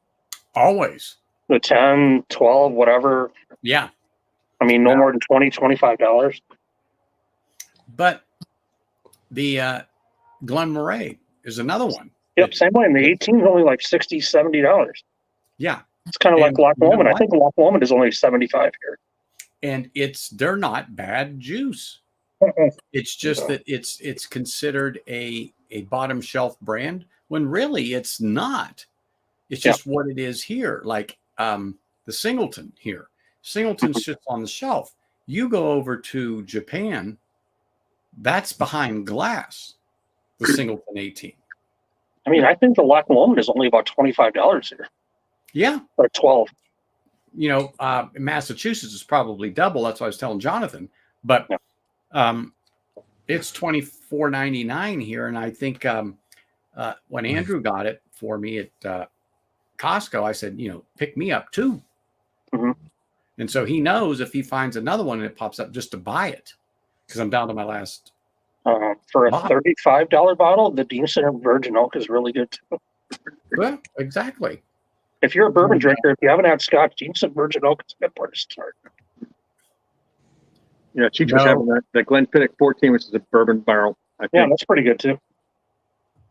Now, see, the 14 was okay to me. The 15 is much better. Oh, the Solera? Yeah, much better. The Glenlivet 15 is the exact same. They're both pretty good. Buy the 15. Yeah. There's just as many Scotches as bourbons on the shelves and Vinnies, and I'm like, I don't know. There is. That's There true. is. But you'll find some of the better Scotches available because, you know, the people that drink Scotch are a much smaller niche than bourbon drinkers in the U.S. They're not chasing a tater bottle either. In the liquor stores, too, yeah. Yeah, there's no tater bottles on Scotch. Chasing, they're just getting what they want to drink. Exactly. And they know what's good. And I don't mind saying what I do about Singleton. I don't think it's bad. They have some good expressions. And the Glenmorangie, there's nothing wrong with it. Mm-hmm. People just overlook it, and I go, fine with me. Well, yeah. And How many people do you know? I'm a fan of Glenmorangie. Yeah. How many people do you know will walk past Old Granddad 114 all day long and not touch it? Or Old Granddad in general? Yeah, the bottle and bond. Because they'll look at the top two shelves. They don't bother looking at the floor. They don't. Well, they think because, and I get we're all bonded at the mixer every so often. Yeah. We're trained. If it's on the bottom shelf, that's what it is. It's bottom shelf whiskey. But but where do you find Salt today. your Evan Williams bottle and bond? Yeah, you give me that white label on the bottom shelf, all day long. Exactly. And I got to revisit that. The first time I had it was a couple of years ago, and I was like, man, this is like, I don't know. It was much yeah, different than the old Foresters and stuff I was When I picking used up. to get E.H. Taylor on the shelf about 4 or 5 years ago for $40, oh, my dailies were Turkey 101, the Evan Williams, and E.H. Taylor. yeah. Oh, $39.99 for E.H. Taylor small batch all day long. And I paid $17-18 a liter for the Evan Williams. Yeah. Yes, Ben, Springbank is delicious. Yes. It is delicious. Is right. It is. And I tell people that everybody will talk about Springbank, particularly the Springbank 10, but it is a delicious Scotch. But if you can't get the Springbank 10, if you can find a bottle of Kilkerran 12 at half the price, Kilkerran 12 is delicious. That again, another one that is not talked about enough or given the credit it is due. I mean, we all could pick out bottles that, hey, people are overlooking this and we don't know why, but then we say, well, guess what? That's fine for me. That's fine. If it's handy, that's fine for me. Exactly. So, Old Overholt. yeah. Old Overholt. Been around forever and a day. Was that just frozen? No. You were moving around. You're fine. Yeah. Mm-hmm.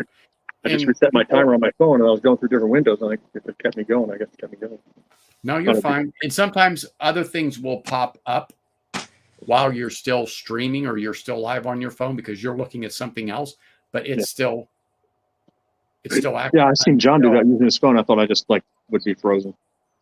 Yeah, I saw there, but I'll actually StreamYard out of Chrome and I'll try doing something else and my picture here will freeze up until I come back. And Andrew, you're right. There's nothing wrong with it when we can get it over here.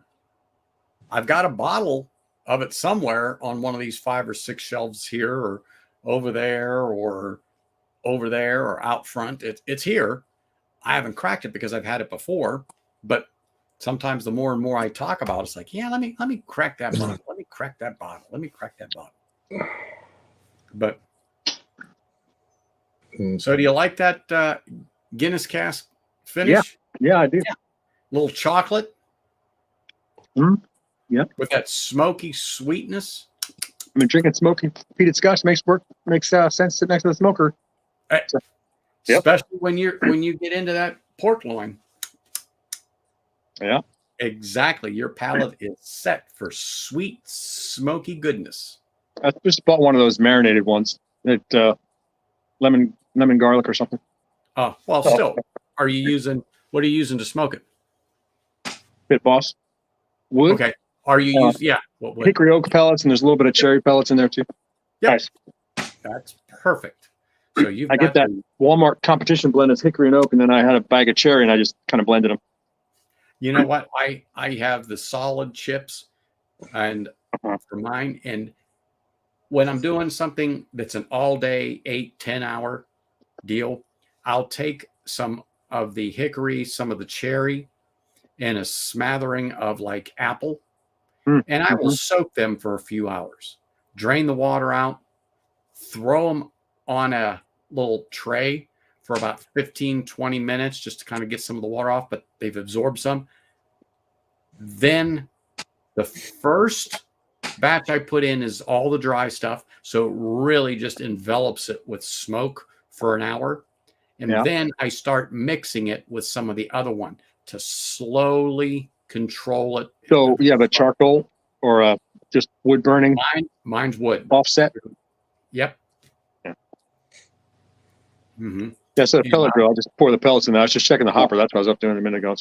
Well, I want to get one. You know, people say get a Pit Boss. People say get a Traeger. Other people say get Joe's brand. It's just as good as any of them. Probably. It does the same thing. Yeah. Probably. And this is the least expensive one they had at Walmart, so it's been here and reliable for, I don't know, a couple of months now. Yeah. Use it. I've got like a 15-year-old charbroil offset. Looky. So I burn red oak and cherry logs in it. Cheers, Eric Gunnison. Cheers, Eric. Cheers, He Eric. was up in Wisconsin this weekend, but he was on the opposite corner of Wisconsin from me. Cheers. I was just going to say, where the heck happened to... Hey, look at this stranger. Cheers, Eric. What's Long up? time no man? see. Nice to see Hey, you. Eric. Cheers, man. Hey, How are you? long time no see, Doc. Exactly. Looking good, man. Yeah, me and Doc ain't seen each other in what, like 12 hours? Something like that. No, it wasn't 8 a.m. I went to bed at 5. I wasn't at that. Holy damn.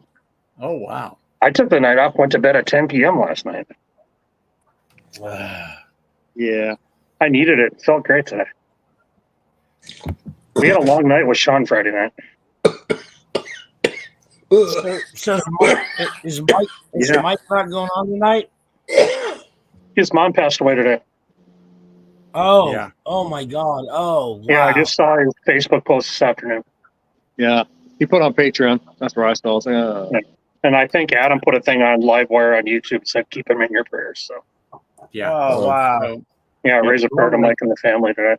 normally I'd end by now for him, but I'm going to keep it going for at least another 30 minutes or so. I haven't got a notification that anybody was live. Yeah.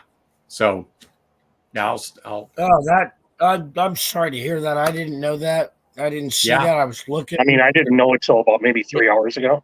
yeah, it just come over the wire, Eric. So, Okay. I feel bad now. no, it's all You good. couldn't. You You don't know, you don't know. But Yep. But you asked the question, it was answered. So You know, just raise a prayer to him and the family tonight. yep. Yeah. The only one I show that's still live is just went live is Bourbon Judge. He's live. You know, Who? I will say this. I like watching his, and when his aunt's on there, her name just popped out of my head. But oh my gosh, she is so funny. He's doing a tasting of the Fiddler and Georgia Hartwood. Oh, who is it? the Fiddler. The Fiddler, and that's a bottle out of some Midwestern state. No, that's Atlanta. Okay, well, whatever. The only one I've had from ASW was Tire Fire. Yeah, you're right. It says ASW. Yeah, on there. Anita. And Jason Jason Glory said that Georgia Hartwood is really good. Anita. Aunt Anita. Yeah. Who are we Oh talking my about? Who's streaming? Bourbon Judge. Judge. Oh. Yeah. Yeah, Bourbon Judge. And his another- aunt would sometimes be on with him, Anita, and oh my gosh. I didn't She- hear the last word you said. Yeah.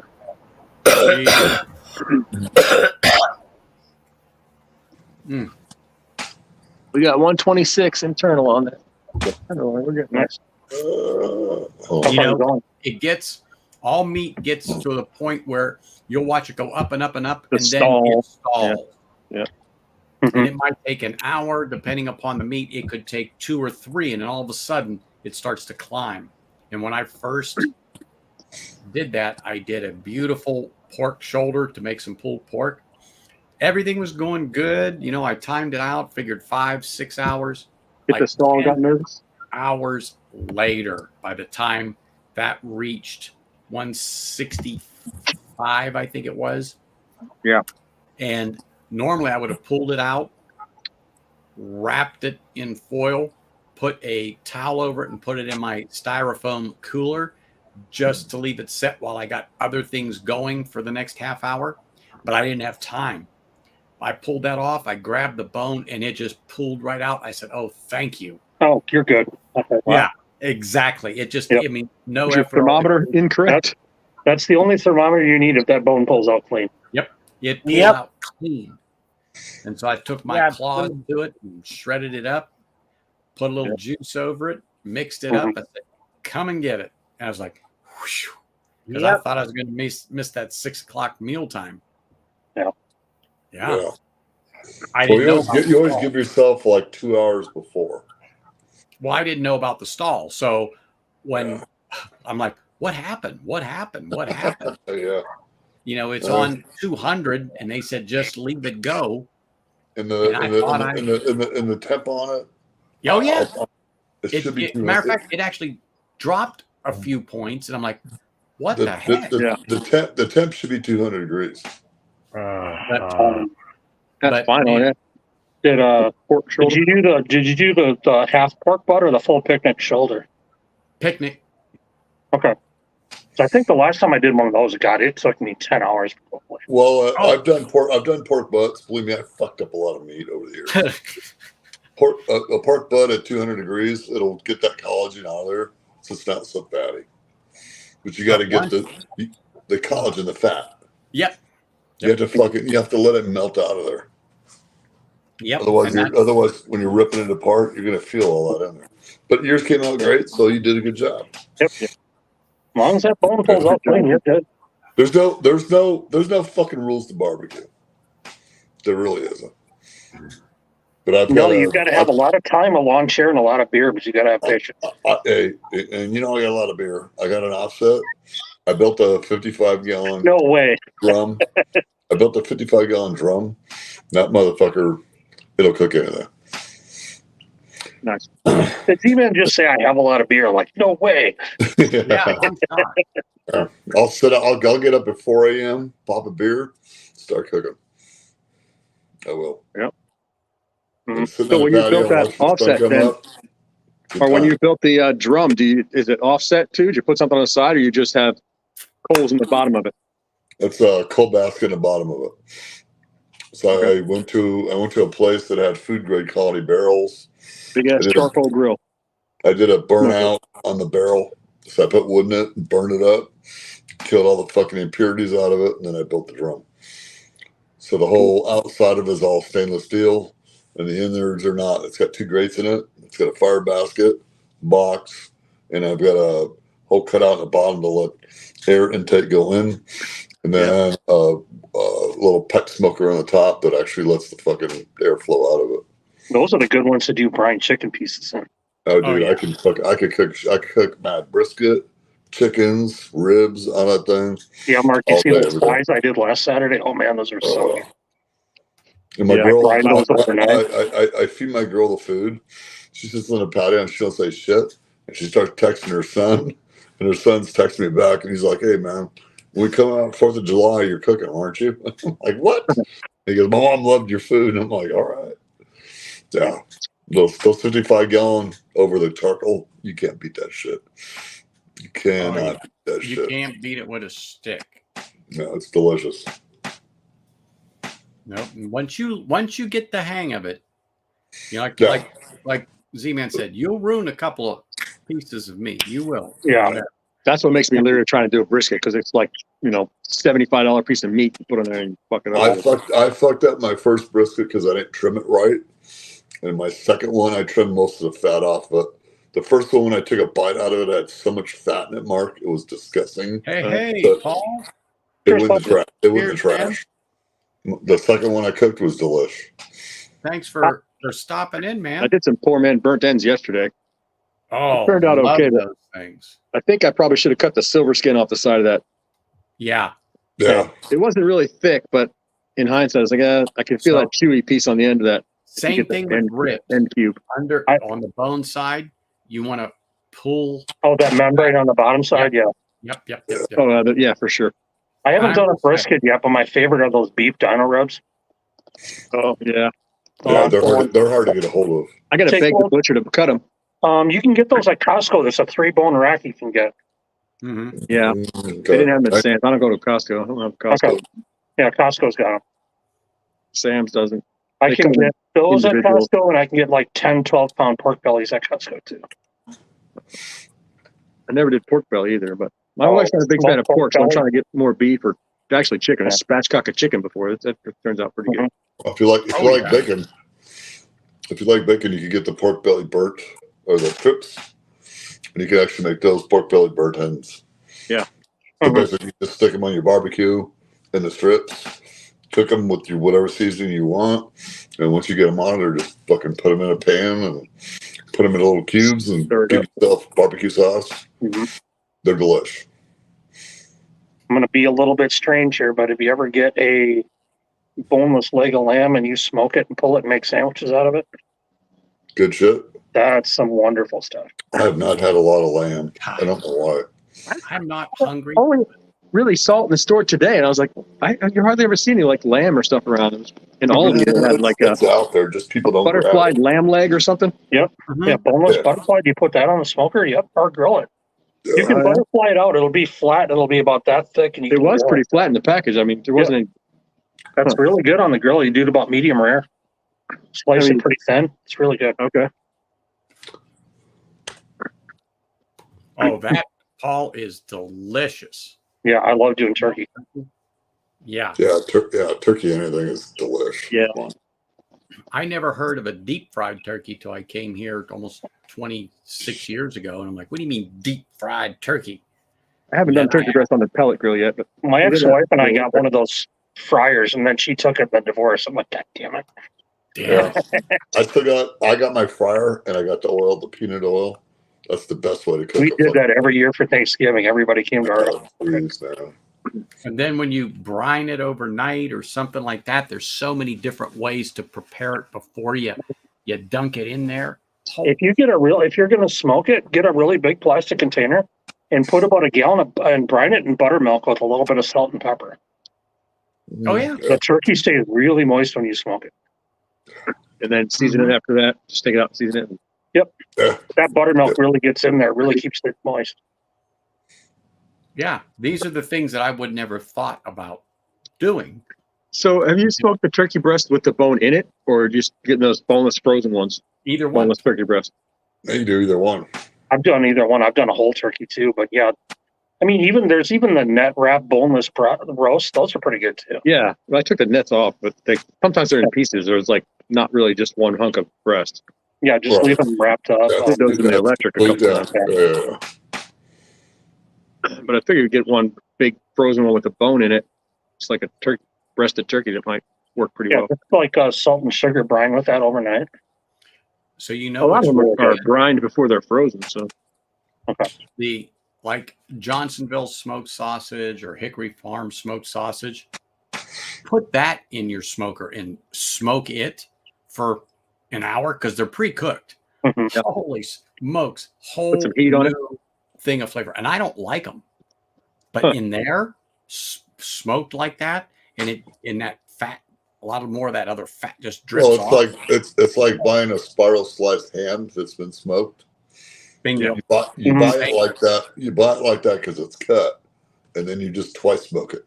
So you cook it once again, bring it up to 140 degrees, serve it up, feed it to family, friends, whoever's in the house. I'll do that in the oven. I got a recipe from New Orleans where you take a couple cups of root beer and some brown sugar and some cinnamon, a little bit of cayenne, and then you make a glaze and you put that on the ham near the end in the oven. Oh. And that root beer glazes the ham. That's a great sandwich. Yeah. Like I Now said, we're talking I'm not DoorDash. listening to everybody here. Holy You make me hungry. I hope this thing gets done quick. Here he is. Our other Canadians in the house. Cheers, man. 135. I'm probably gonna go 145. It's getting close. Oh, Viking bourbon smoked fish. Yes. Oh my Yeah. gosh! Look at this. I love all seafood. I haven't done salmon yet. Oh, salmon's You know, good I too. haven't either, Is it? but I know people I that think that's got the know fine that. print on here. I'm going to give you a really weird one. I've done salmon on the offset with cherry smoke, and just put a little fucking lemon or something on top of it, and you know it's done when it starts to like bubble on the top. Oh, it's fucking delicious. Anthony, have you had Coloma and Sinag before? Yes. Okay, salmon fillet on a cedar plank and do it on your smoker slow and near the end. Glaze of honey and Sinag on the salmon before it's done. Yes. Really? Well, So a anything little like that. peanut honey on that cedar salmon. My buddy's secret recipe is ranch with lemon, and it's delish. That's what I No said. secret now. Making me hungry. You can glaze it with anything. Yeah, root beer glazed ham. I do that every year at Thanksgiving. I've got a New Orleans recipe bookmark. I can share it if somebody wants. Well, and that's why when you go to butcher blocks and stores, you see the salmon in the case. When it's on sale, buy it. Yeah, Andrew, if you want that recipe for that glaze, I'll send it to you on IG. Yeah. I keep that bookmarked. It's a New Orleans root beer glazed ham. Yeah, the good stuff you keep. The good stuff you keep without I a doubt. look at recipes all the time. I mean, I watch Food Network and all sorts of, especially PBS cooking shows. Mm-hmm. Yep. I learned how to barbecue off of YouTube. Yeah, it's So one of my favorite hobbies. I love to cook.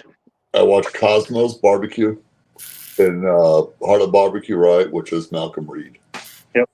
These are ex-barbecue cooks that are just... Meat Church is really good. They're from Texas. Yeah, Matt Pittman. If you're on PBS, Stephen Reichlin. Yeah. It's got Barbecue University, Planet Barbecue, Planet Smoke, Planet Fire. Yeah, there's some of these guys who've been cooking for years. Oh, hey, happy birthday. That's nice, Pat. Yeah. Mm-hmm. Yep, Andrew, don't worry about it. I'll send it to you. Smoke meat every day. Hey, I could live on that. There's no doubt about it. Yes. No doubt about it. I mean, I joke a little bit about the people who are on a carnivore diet, but when I really was on that for a while, not only did I drop weight, I don't need to lose anymore, but all my numbers dropped, from cholesterol to triglycerides to liver enzymes, the whole 9 yards. And triglycerides are a carb thing. Yeah, well, I'm Italian. Exactly. I mean, exactly. I mean, I told, well, not to go off on a tangent, but I used to have a family doctor here for over 20 years, and he recently left. He sold his practice, went for another one, filled his obligation there, and then moved to another one, and he does geriatrics. And I chuckle and go, I'm almost there. I'll be back. But, yeah, you know, when you have a relationship with somebody like that over 20 years, you I don't know. It's just, I've got a couple of new ones, and they come and go out of these practices, and it's hard to get the relationship. But anyway, being with him for as long as I was, talking to him was like me talking to you four here. Yeah.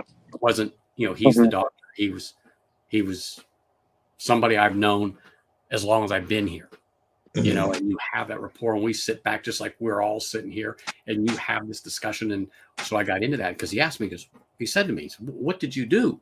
I said, I don't know, started eating more meat, bacon, eggs, cheese, and blah, blah, blah, blah. And he says, you doing carnivore? I said, not intentionally. He said, oh, okay. He says, But do you you gotta ever eat the chocolate bar. I'm like, yeah. My girl would rather have me eat barbecue than eat a chocolate bar. Well, barbecue is okay, but it's what's on the barbecue that's not okay. Well, but hey, yeah, it's a sauce. It's a sauce. Just saying. So now I've become very carb conscious. And yes, I have this, but even having this with my A1C getting into that watch range, it's all dropped down. Even though I still have this, I've cut out beer. I will have it occasionally. And when I say occasionally, it's very occasionally now where I'll have a beer, but I can go 6 months or 2 years between them. Everything is just came down. And it, not picking on the dietitians or the medical profession or anything like that, but it's like, you tell me to do all this stuff. I was doing it, but things kept doing this, this, and this. I totally slammed on the brakes, went the other way, and whew, but it was the carbs. What it comes down to is all the carbs. You know, carbs in moderation are not bad. It's what I was doing. You know, the pastas and the breads. Yep. Like I said, Italian. See my hands going here? Okay. I just sent that recipe to a bunch of you on IG if you look. So cool. I saw that scroll across the top. Yep. What, you know what, Andrew? It's nice that you take the time to feed the kids. Really. Cheers, brother. Good night. Good night, Andrew. Yeah, Andrew. So, well, inflammation, stuff we eat causes the inflammation within the body, and that's just a natural reaction of the body to what we bring in. I'm not going to go off on a big tangent on it, but you want to watch that. You really do. And when I started to become more aware and make better choices, do I have a piece of cake? Yes. Do I have a piece of pie or ice cream? Yes. Is it daily? Absolutely not. Is this a daily thing? Absolutely not. Mhm.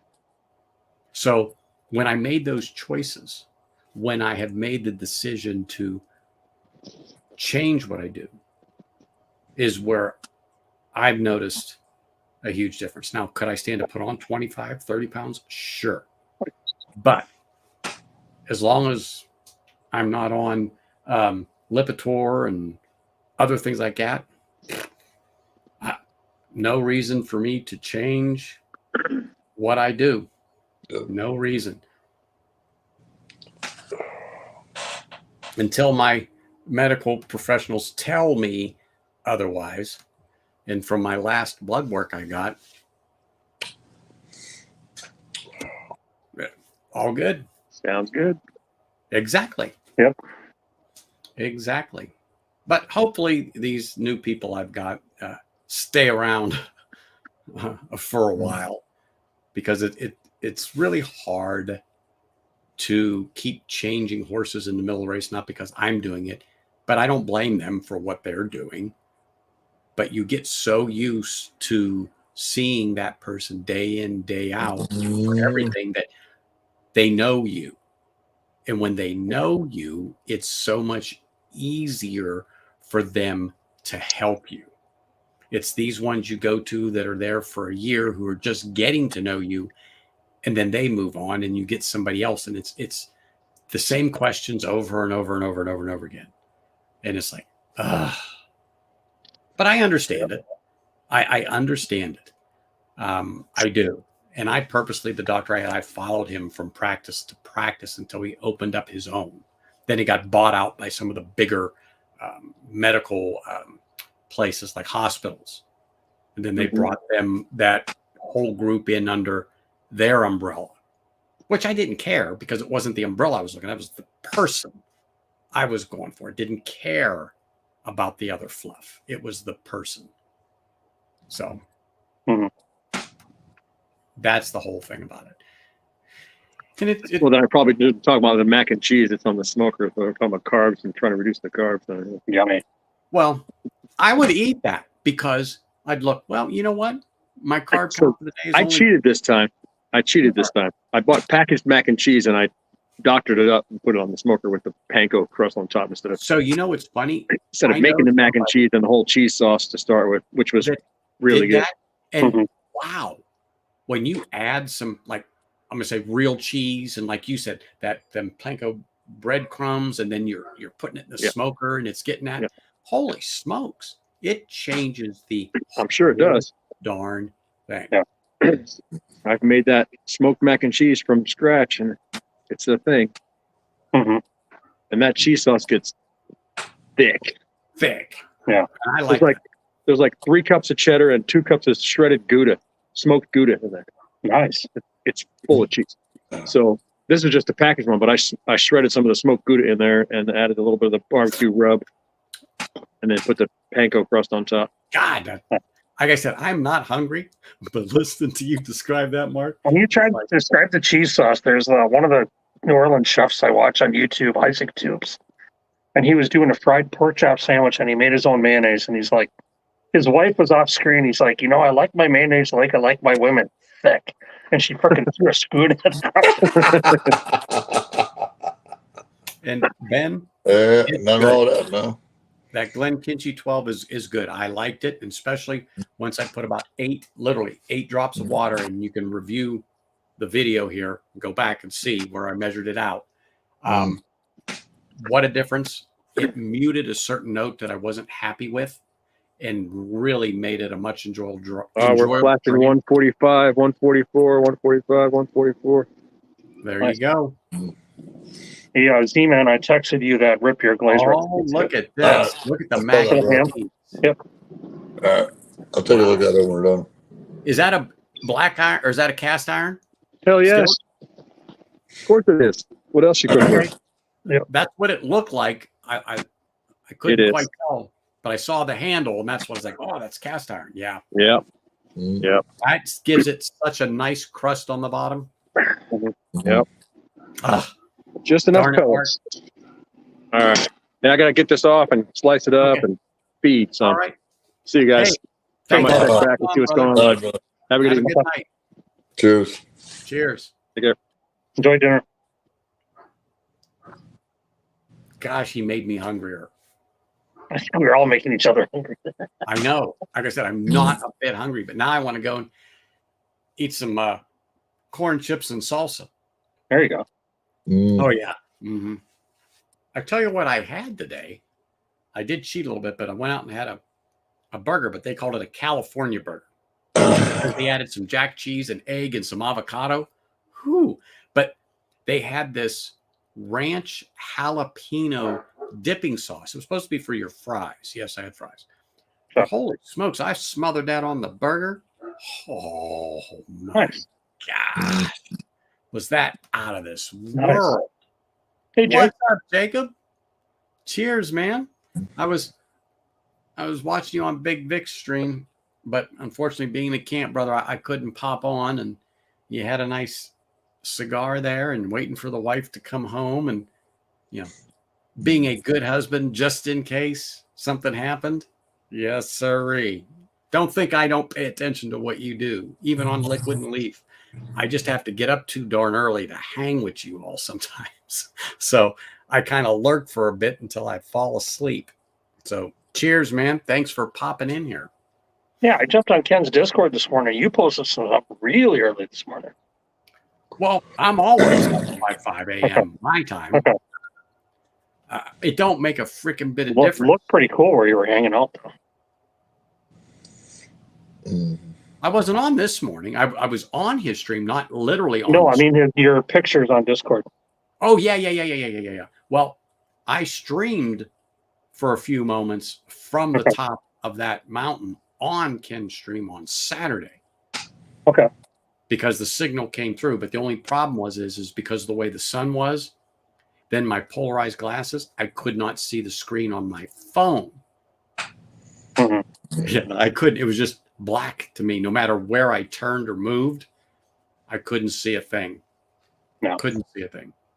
But anyway, I was breaking in some new gear, and I don't know if you've tried these, and I don't know if you've heard it. No, I am not plugging it. They don't sponsor me, but I'm going to hold this up. Can you see it? It's called Zero Shoes. Okay. So I'll move this over. It's hard to see the picture, but I don't have them in here because I don't I'll want see. my I shoes in the house. can see it on the. I've got it on the big screen on the TV too, Okay. so I can So- see it up there. They're a they call it a barefoot shoe. You're really not barefoot, just so you know. But there's no arch. In other words, it's flat. They call it a zero drop, and it has a wider toe box. So when you're walking the natural way, and your toes splay out, so it gives you more balance. Mm-hmm. I've worn them before. I just couldn't find a pair I liked, and then lo and behold, YouTube popped up for some stupid reason a while ago, and all of a sudden, boom, these shoes popped up. So long and short of it is I couldn't find those, but I found other pairs. So I ended up buying 3 different pairs in the last 2 weeks. They finally come. So I've been trying those out on the trail, purchased a new backpack, and like I was talking about earlier on the stream, and wow, do they feel great. Even with my plantar fasciitis, no issues whatsoever. But if you've never worn what they call a zero drop shoe without the arch, it will, it'd be like going to the gym for the first time in years. You feel it in your feet, your calves, your thighs, your glutes, your back, because you're making your body use muscles that kind of went to sleep for years. Well, I've worn them before, and I like the minimalist design to where instead of having 3 pounds of shoes on, you have under a pound. Oh yeah, it's like nothing on your feet, really. And you do feel those rocks and everything when you go through it, but it's not as bad as you think. There are some that are, you really feel the pebbles down to the pebbles. I'm not that minimalist. Okay. I mean, truthfully, but these Zero brand have impressed the crap out of me. The other one are called Altex, and they make a wide range of running shoes, people that run on trails, to hiking shoes with that zero drop, but they have a little more cushion, but they still have the zero drop. So I'm working on a pair of those, and I wore them today because I'm breaking those in. I'll wear them to work tomorrow, but huge difference between just that little bit more cushion in the Altex versus the Zeros. So now I'm finding that happy medium. If I'm really on the trails and I'm pounding, I'm going to wear the Altex. If I'm just doing the type of hiking that you saw me doing, Dave, it's pretty nice trails. I mean, there are some rocks you got to literally climb up over, and you didn't see my trekking poles, but I use those for stability because some of the trails, literally, it's only this wide. You have a 40 or 50 foot roll down a hill. Yeah. So you want something as you're stepping to be there when you're stepping with the left foot on the right, take that step, blah, blah, blah, blah, blah. Anyway, I haven't done a lot of that in a while. And so I'm really looking to get into it. And so we'll see. Oh, he booted himself out. Oh, boy. It happens. That time? I don't want to jinx myself. Let me knock on wood here. My internet's holding out, but it's been jinky. It's been jinky. I'm straight on copper. I've got the Ethernet cable right over. Yeah. I don't deal with the Wi-Fi at all. So yeah, them shoes have turned out to be really, really nice. And then the backpack is an Osprey. 24, 25 liter pack, something like that, which is more than enough for a day, even a weekend. But I know, like I said, I am not sleeping on the ground. I have no reason to, but a nice long, maybe 12-mile day hike, 6 miles out, have some lunch, turn around and come back, make some dinner on the grill, take a shower, stretch out into my nice memory foam bed. Yeah. We are not sleeping on the ground with the air conditioned. Yes. We are not doing that. There is no emergency. Yeah, we are not doing that. And it's funny, when I bought the first pair of shoes, the lady was talking about it. She says, "Oh my gosh, these are going to be the best running shoes you own." I said, "Running shoes?" She goes, "Yeah." She says, "But they're a cross between street and trail." I go, "Well, if I'm running, there better be a pretty big bear behind me. Other than that, I have no reason to run. None." Yeah. I'm running. There's a huge problem, people. I used to tell the people I work with that because they used to say to me when the alarms would go off, "Do we need to evacuate?" And I used to say, "Do you see me running?" No. There's your clue. Now, if you see me running and all you see is the back of my head, try to keep up because I'm heading for the door for a reason. What was it I watched once? I was watching one of those Ultimate Factory things, and it was at Jack Daniels. And the guy was like the fire safety guy. And he's like, a simple thing, if you see me leaving, you better leave. Yes. Well, that was me. Yes. I was the life safety. I was the fire safety. I was the building safety, health department safety, whatever. You know, you see me expressing concern, or in this case, rather, you see me running. Yeah. Shoot. Sorry. You better get moving. Yep.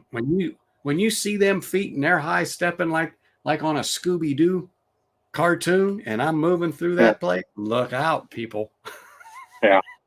I'm thinking if you got the fire safety guy in the distillery running, you might go. Bingo. There is no truer statement right there. Yeah. You see your fire guy running for the door? Try to keep up, people. If you haven't learned anything from my classes, you see me running. I'm just laughing because that's so true. That is so true. I love it. Oh, I love it when you hear someone else say the same thing I told people for years. Try to keep up. Yep. That's right. Because that means shit has went sideways, something fierce. Yes. It's not funny, but it's funny. But anyway. Oh my gosh. But yeah. So this weekend I'm going to try to do 6 miles out and 6 miles back at a pace. I'm not going hard, but I can do a mile in 20 minutes. I'm not walking fast, 23 minutes. Today, it took me about 35, 40 minutes to do a mile because I was walking. The dog was walking with me and she wanted to smell every tree and every bush. And it was funny as we're walking down this one path and we're going past a bunch of horse property. Well, her nose is into the ground and everything there. And so she stops me at a tree and this horse made a noise like it's clearing its nose or something like that. And holy smokes, that dog's feet just took off. The dirt, the leaves, the rocks flew up from under that dog. She didn't know which way was up or down. I'm laughing. And she just was scared out of her freaking fur. Mm-hmm. You just had to be there to see it. And then she looked back at me and goes, "And you're not running?" I go, "No, I'm laughing." I wish I would have been videoing or something at the time to catch that. Yeah. I really do, because that would have been something I would have posted.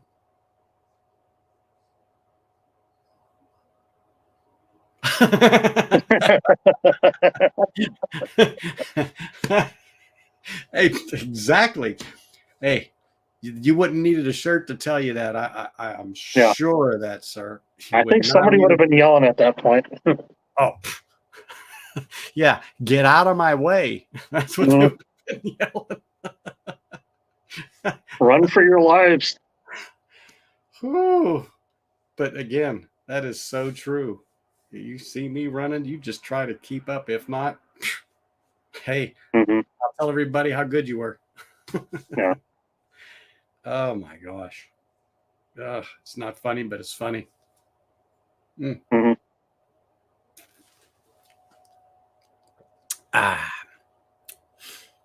Well, shoot, man. I love this whiskey. Holy smokes, is it good? Yes. Well, I'm going to force myself to have one more pour before I end it at 7 o'clock, because this whiskey's good tonight. And I think I'm going to cap it off with a little more of that 16-year-old Speyburn. That was a good. Oh, you know what? No. We are going to go to the Craigellachie 17. Well, we'll step it up just a tad. Just a tad. But first, let me finish this little bit here.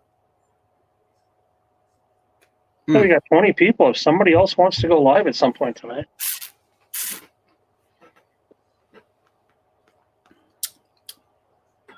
And I will use the Whiskey Encore glass here, my Whiskey Encore Glen. And we will pour a little Craigellachie 17 for the final pour here. Wow. I haven't had any of this in a minute either. And this is another one that has a freaking crappy cork. Yeah. Jason just texted me, and I was thinking the exact same thing, but I won't repeat it. So good.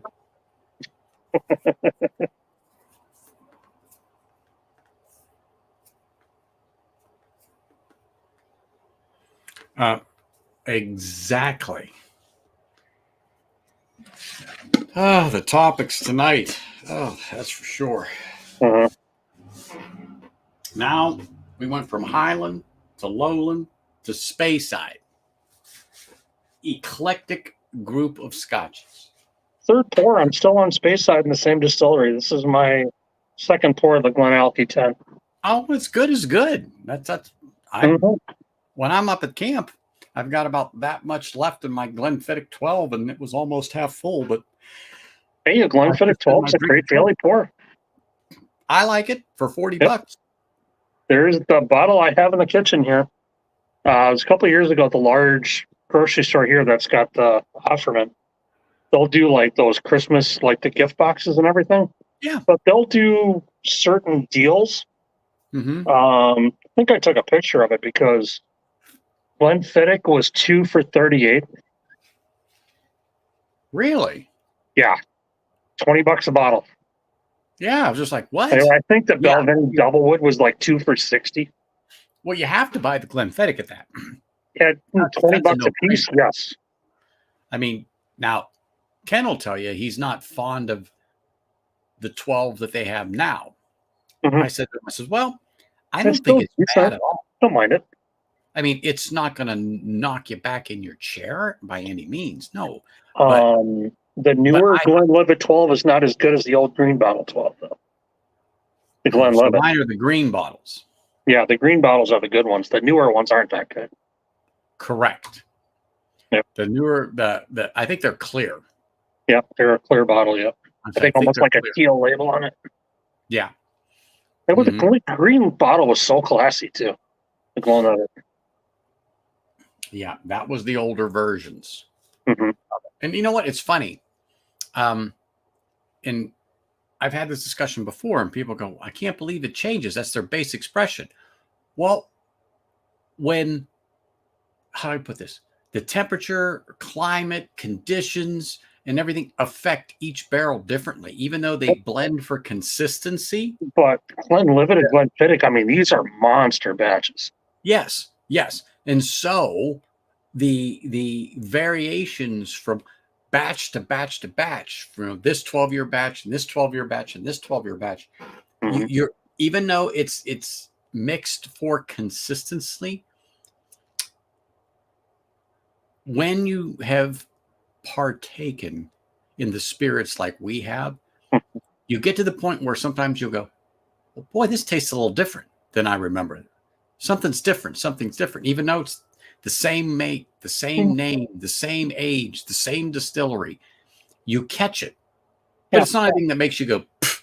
No, I'll still drink it if it's offered. I'll drink Glenlivet 12 all day long.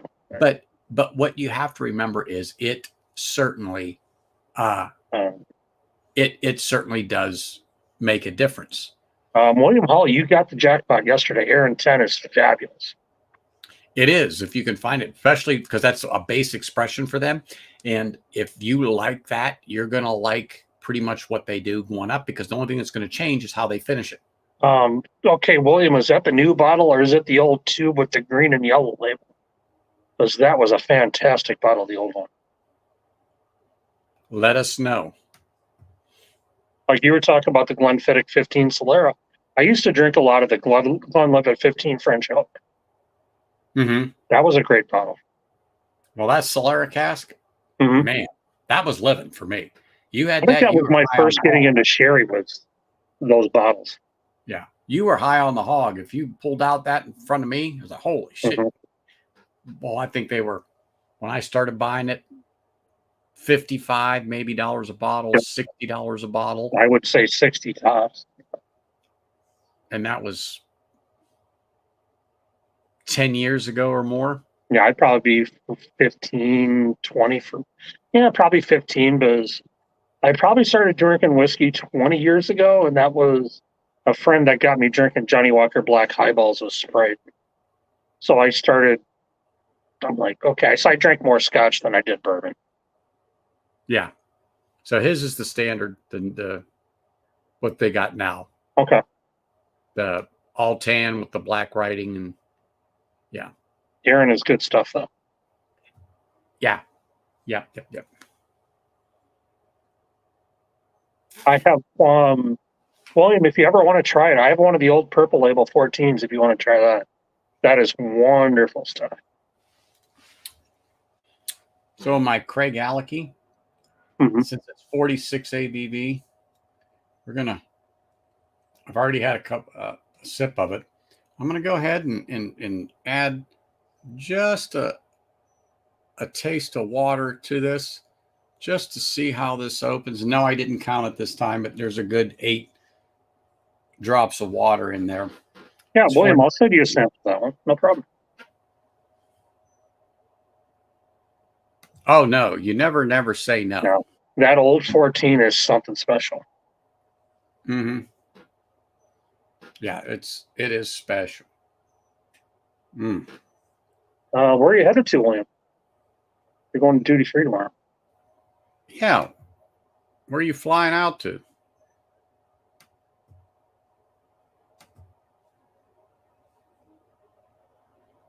Okay, you're welcome. But where are you flying out to since you said duty free? Ooh, Mexico. Oh, Going to Puebla is going to get some really good food down there too. yeah. Genuine Mexican food. Oh, yeah. Now this has really gotten sweet and malty. Still in Miss Baber? I'm on the Craig Alecky 17. Oh, Yeah, okay. That's right. I'm sorry. that's all right. But I just decided since I got the water open and I got the measuring device there, just as ADHD whiskey would say, we're going to make this dizzy. Nice. Swirl this around here a little bit. Midwest J. Yeah, that's right. Exactly. I was watching him the other night too from camp. Oh, you get 3 duty frees. Nice. You'll be able to should find something good at some point. Yeah. But you know what? In Mexico, sometimes when you get down there, because I've heard people say that it's just not great. Some of the stuff you get there. Hey, cheers, Donald. Hey, sir. Cheers. We're still open if you're around. Yeah. But yeah, it does smell good. Let me get a sip of this now. One of the really good Gelikies I had was an old particular 10-year-old single. And it was 48%. It was literally like lemon shortbread cookies. It was Yeah. a beautiful bottle. Yeah. Wow. Now, see, got a little caramel butterscotch on that note. And like a shortbread butter is what I'm getting on the nose. I always seem to get a shortbread cookie on Geliki. Well, you know what? I get that butter cream sweet bread note. I don't know how else to explain it, but I always say sweet bread. Yeah.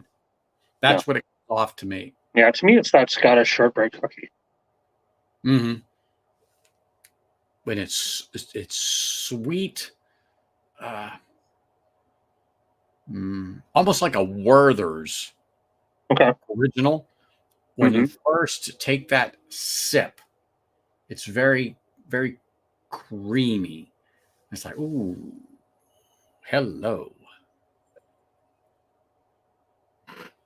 Mm-hmm.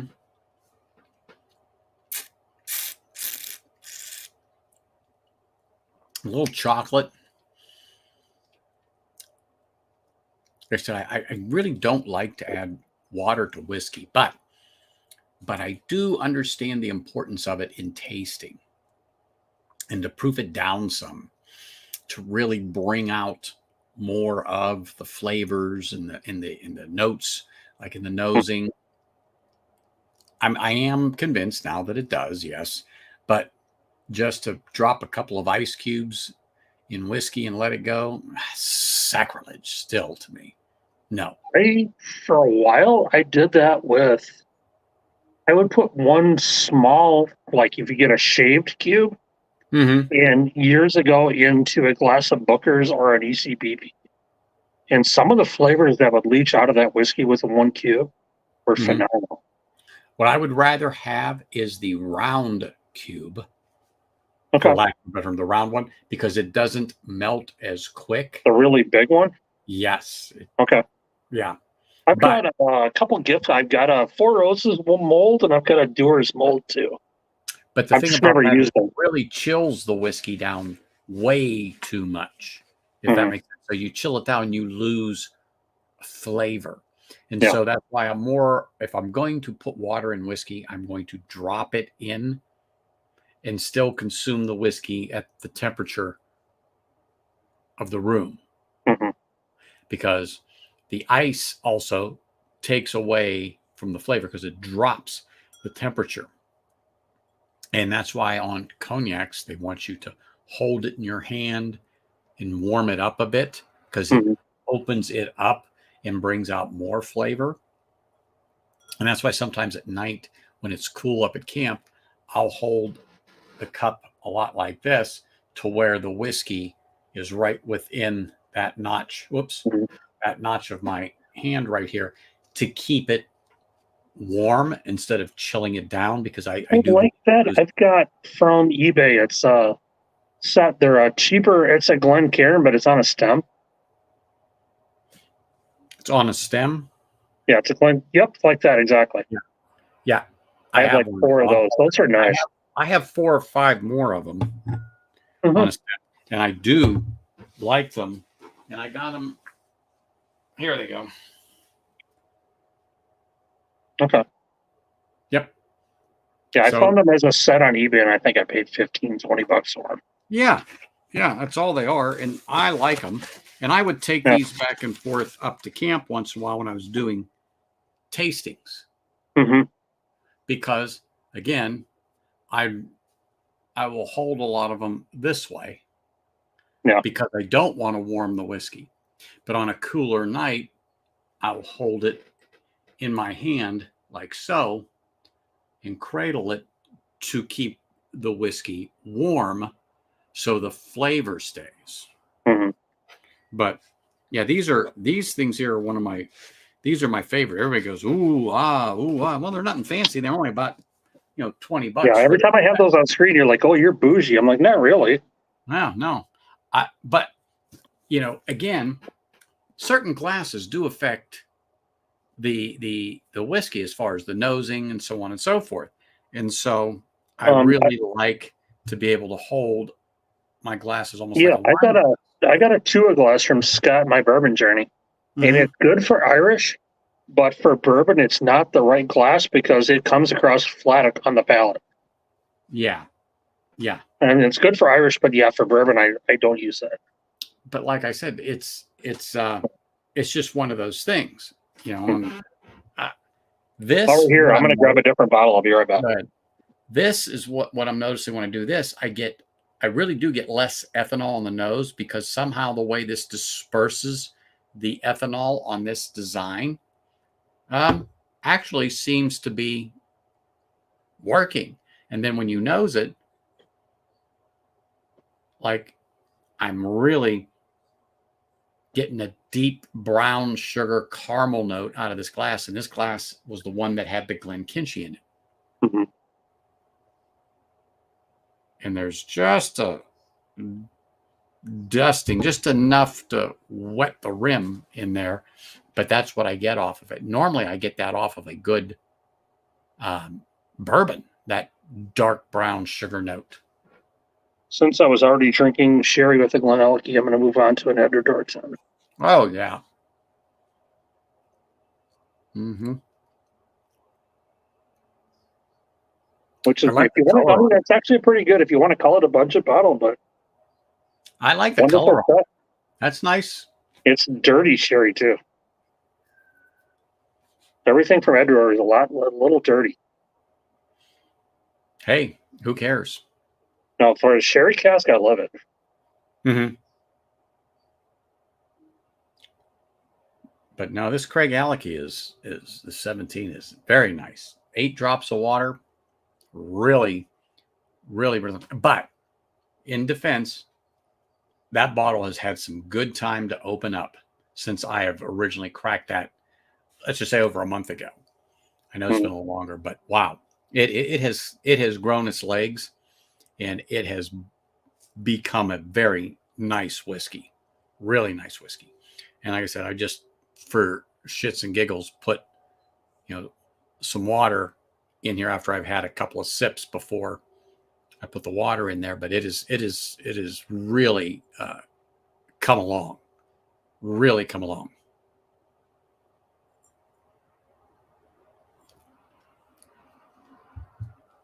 Mm. Yeah, really like it. Really like it. Well, what do we got here? We got 5 more minutes before I'll call it a night, Oh, then good. have some dinner myself, get a little snack, and unfortunately, 2:30 hours will be here before I like it to. That's for sure. But as usual, it has been nice to chat with people. I missed last week just because it was the holiday, and I was off, and I'm like, you know what?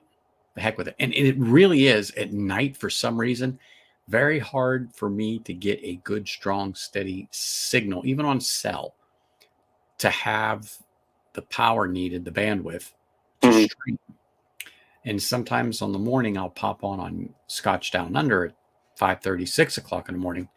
I purr right on along because the cell tower, probably in the town I'm in, it's not being taxed. Because, people just aren't up. So that being said, I can usually get away with it for a little bit in the mornings. So I don't know. I was talking, said, I might well just do one other time, just like a morning coffee or something like that. If I'm still up there over Sunday, if I'm taking a long weekend or something like that, because I will take days off. Just because I can at this time of year. Because there's no school in session, so I got a chance to have a 3-day or a 4-day weekend. Oh yeah. Juneteenth is coming up. It's a Wednesday. Yeah. So I don't have to. Is it a Wednesday? Yeah, it's a Wednesday. I don't have to go into work. So I'm going to take a couple days off before it and have an extra long weekend. And then I pick up 3 or 4 personal days this year because I only missed 1 day. And if you miss like 32 hours or less in a year, they give you personal days. Okay. Really, I've never missed a day in 3 years. Yeah. But I've called out to take care of my wife when she's had a flare up of her condition because I have a leg. So I go out for that. But this year I've only used 1 day. So I'll pick up 3 extra days there and my 3 weeks vacation and another 3 weeks of sick time. And hey, it's not a bad, time off package. And then, you're off every holiday, every weekend. So, hey, I like it. And I get paid to sit at home. So, I like that. When I used to work for Oshkosh Defense, who built a lot of the military trucks. So with our contract, pretty much every federal holiday we had off paid. It was great. And how Christmas worked was from the 21st or 22nd to the 2nd of January. It was like being back in grade school or high school again because you had that entire time off paid. Terrible, wasn't it? I mean, July 4th, a week-long shutdown paid. Yes, it was great. But that was the perks of the job. Yep. That was the perks of the job. Yep. Then when you got there, though, it's like, hey, we need X amount of units. Got to come out. Yep. So get cracking. Yeah. Yep. Because you had to meet. And you work on an assembly line, you get used to the pace and do your job. Do your job. Yep. Do your job. You're absolutely right. No matter what job you're at. That's as long as you do your job, no issues. Exactly. No issues, without a doubt. Yep. All right, everybody. Well, I'm going to go have a little dinner myself. Yeah, I'm going to eat here too. So. And look forward to seeing you all soon again. Just stay tuned and get ready for another stream. Look forward again to seeing you here in about a week. Everyone have a great evening. And if you can, keep Mike and his family in your thoughts at this time. So here's to them, and you all have a great evening. Cheers, everyone. Cheers, everybody.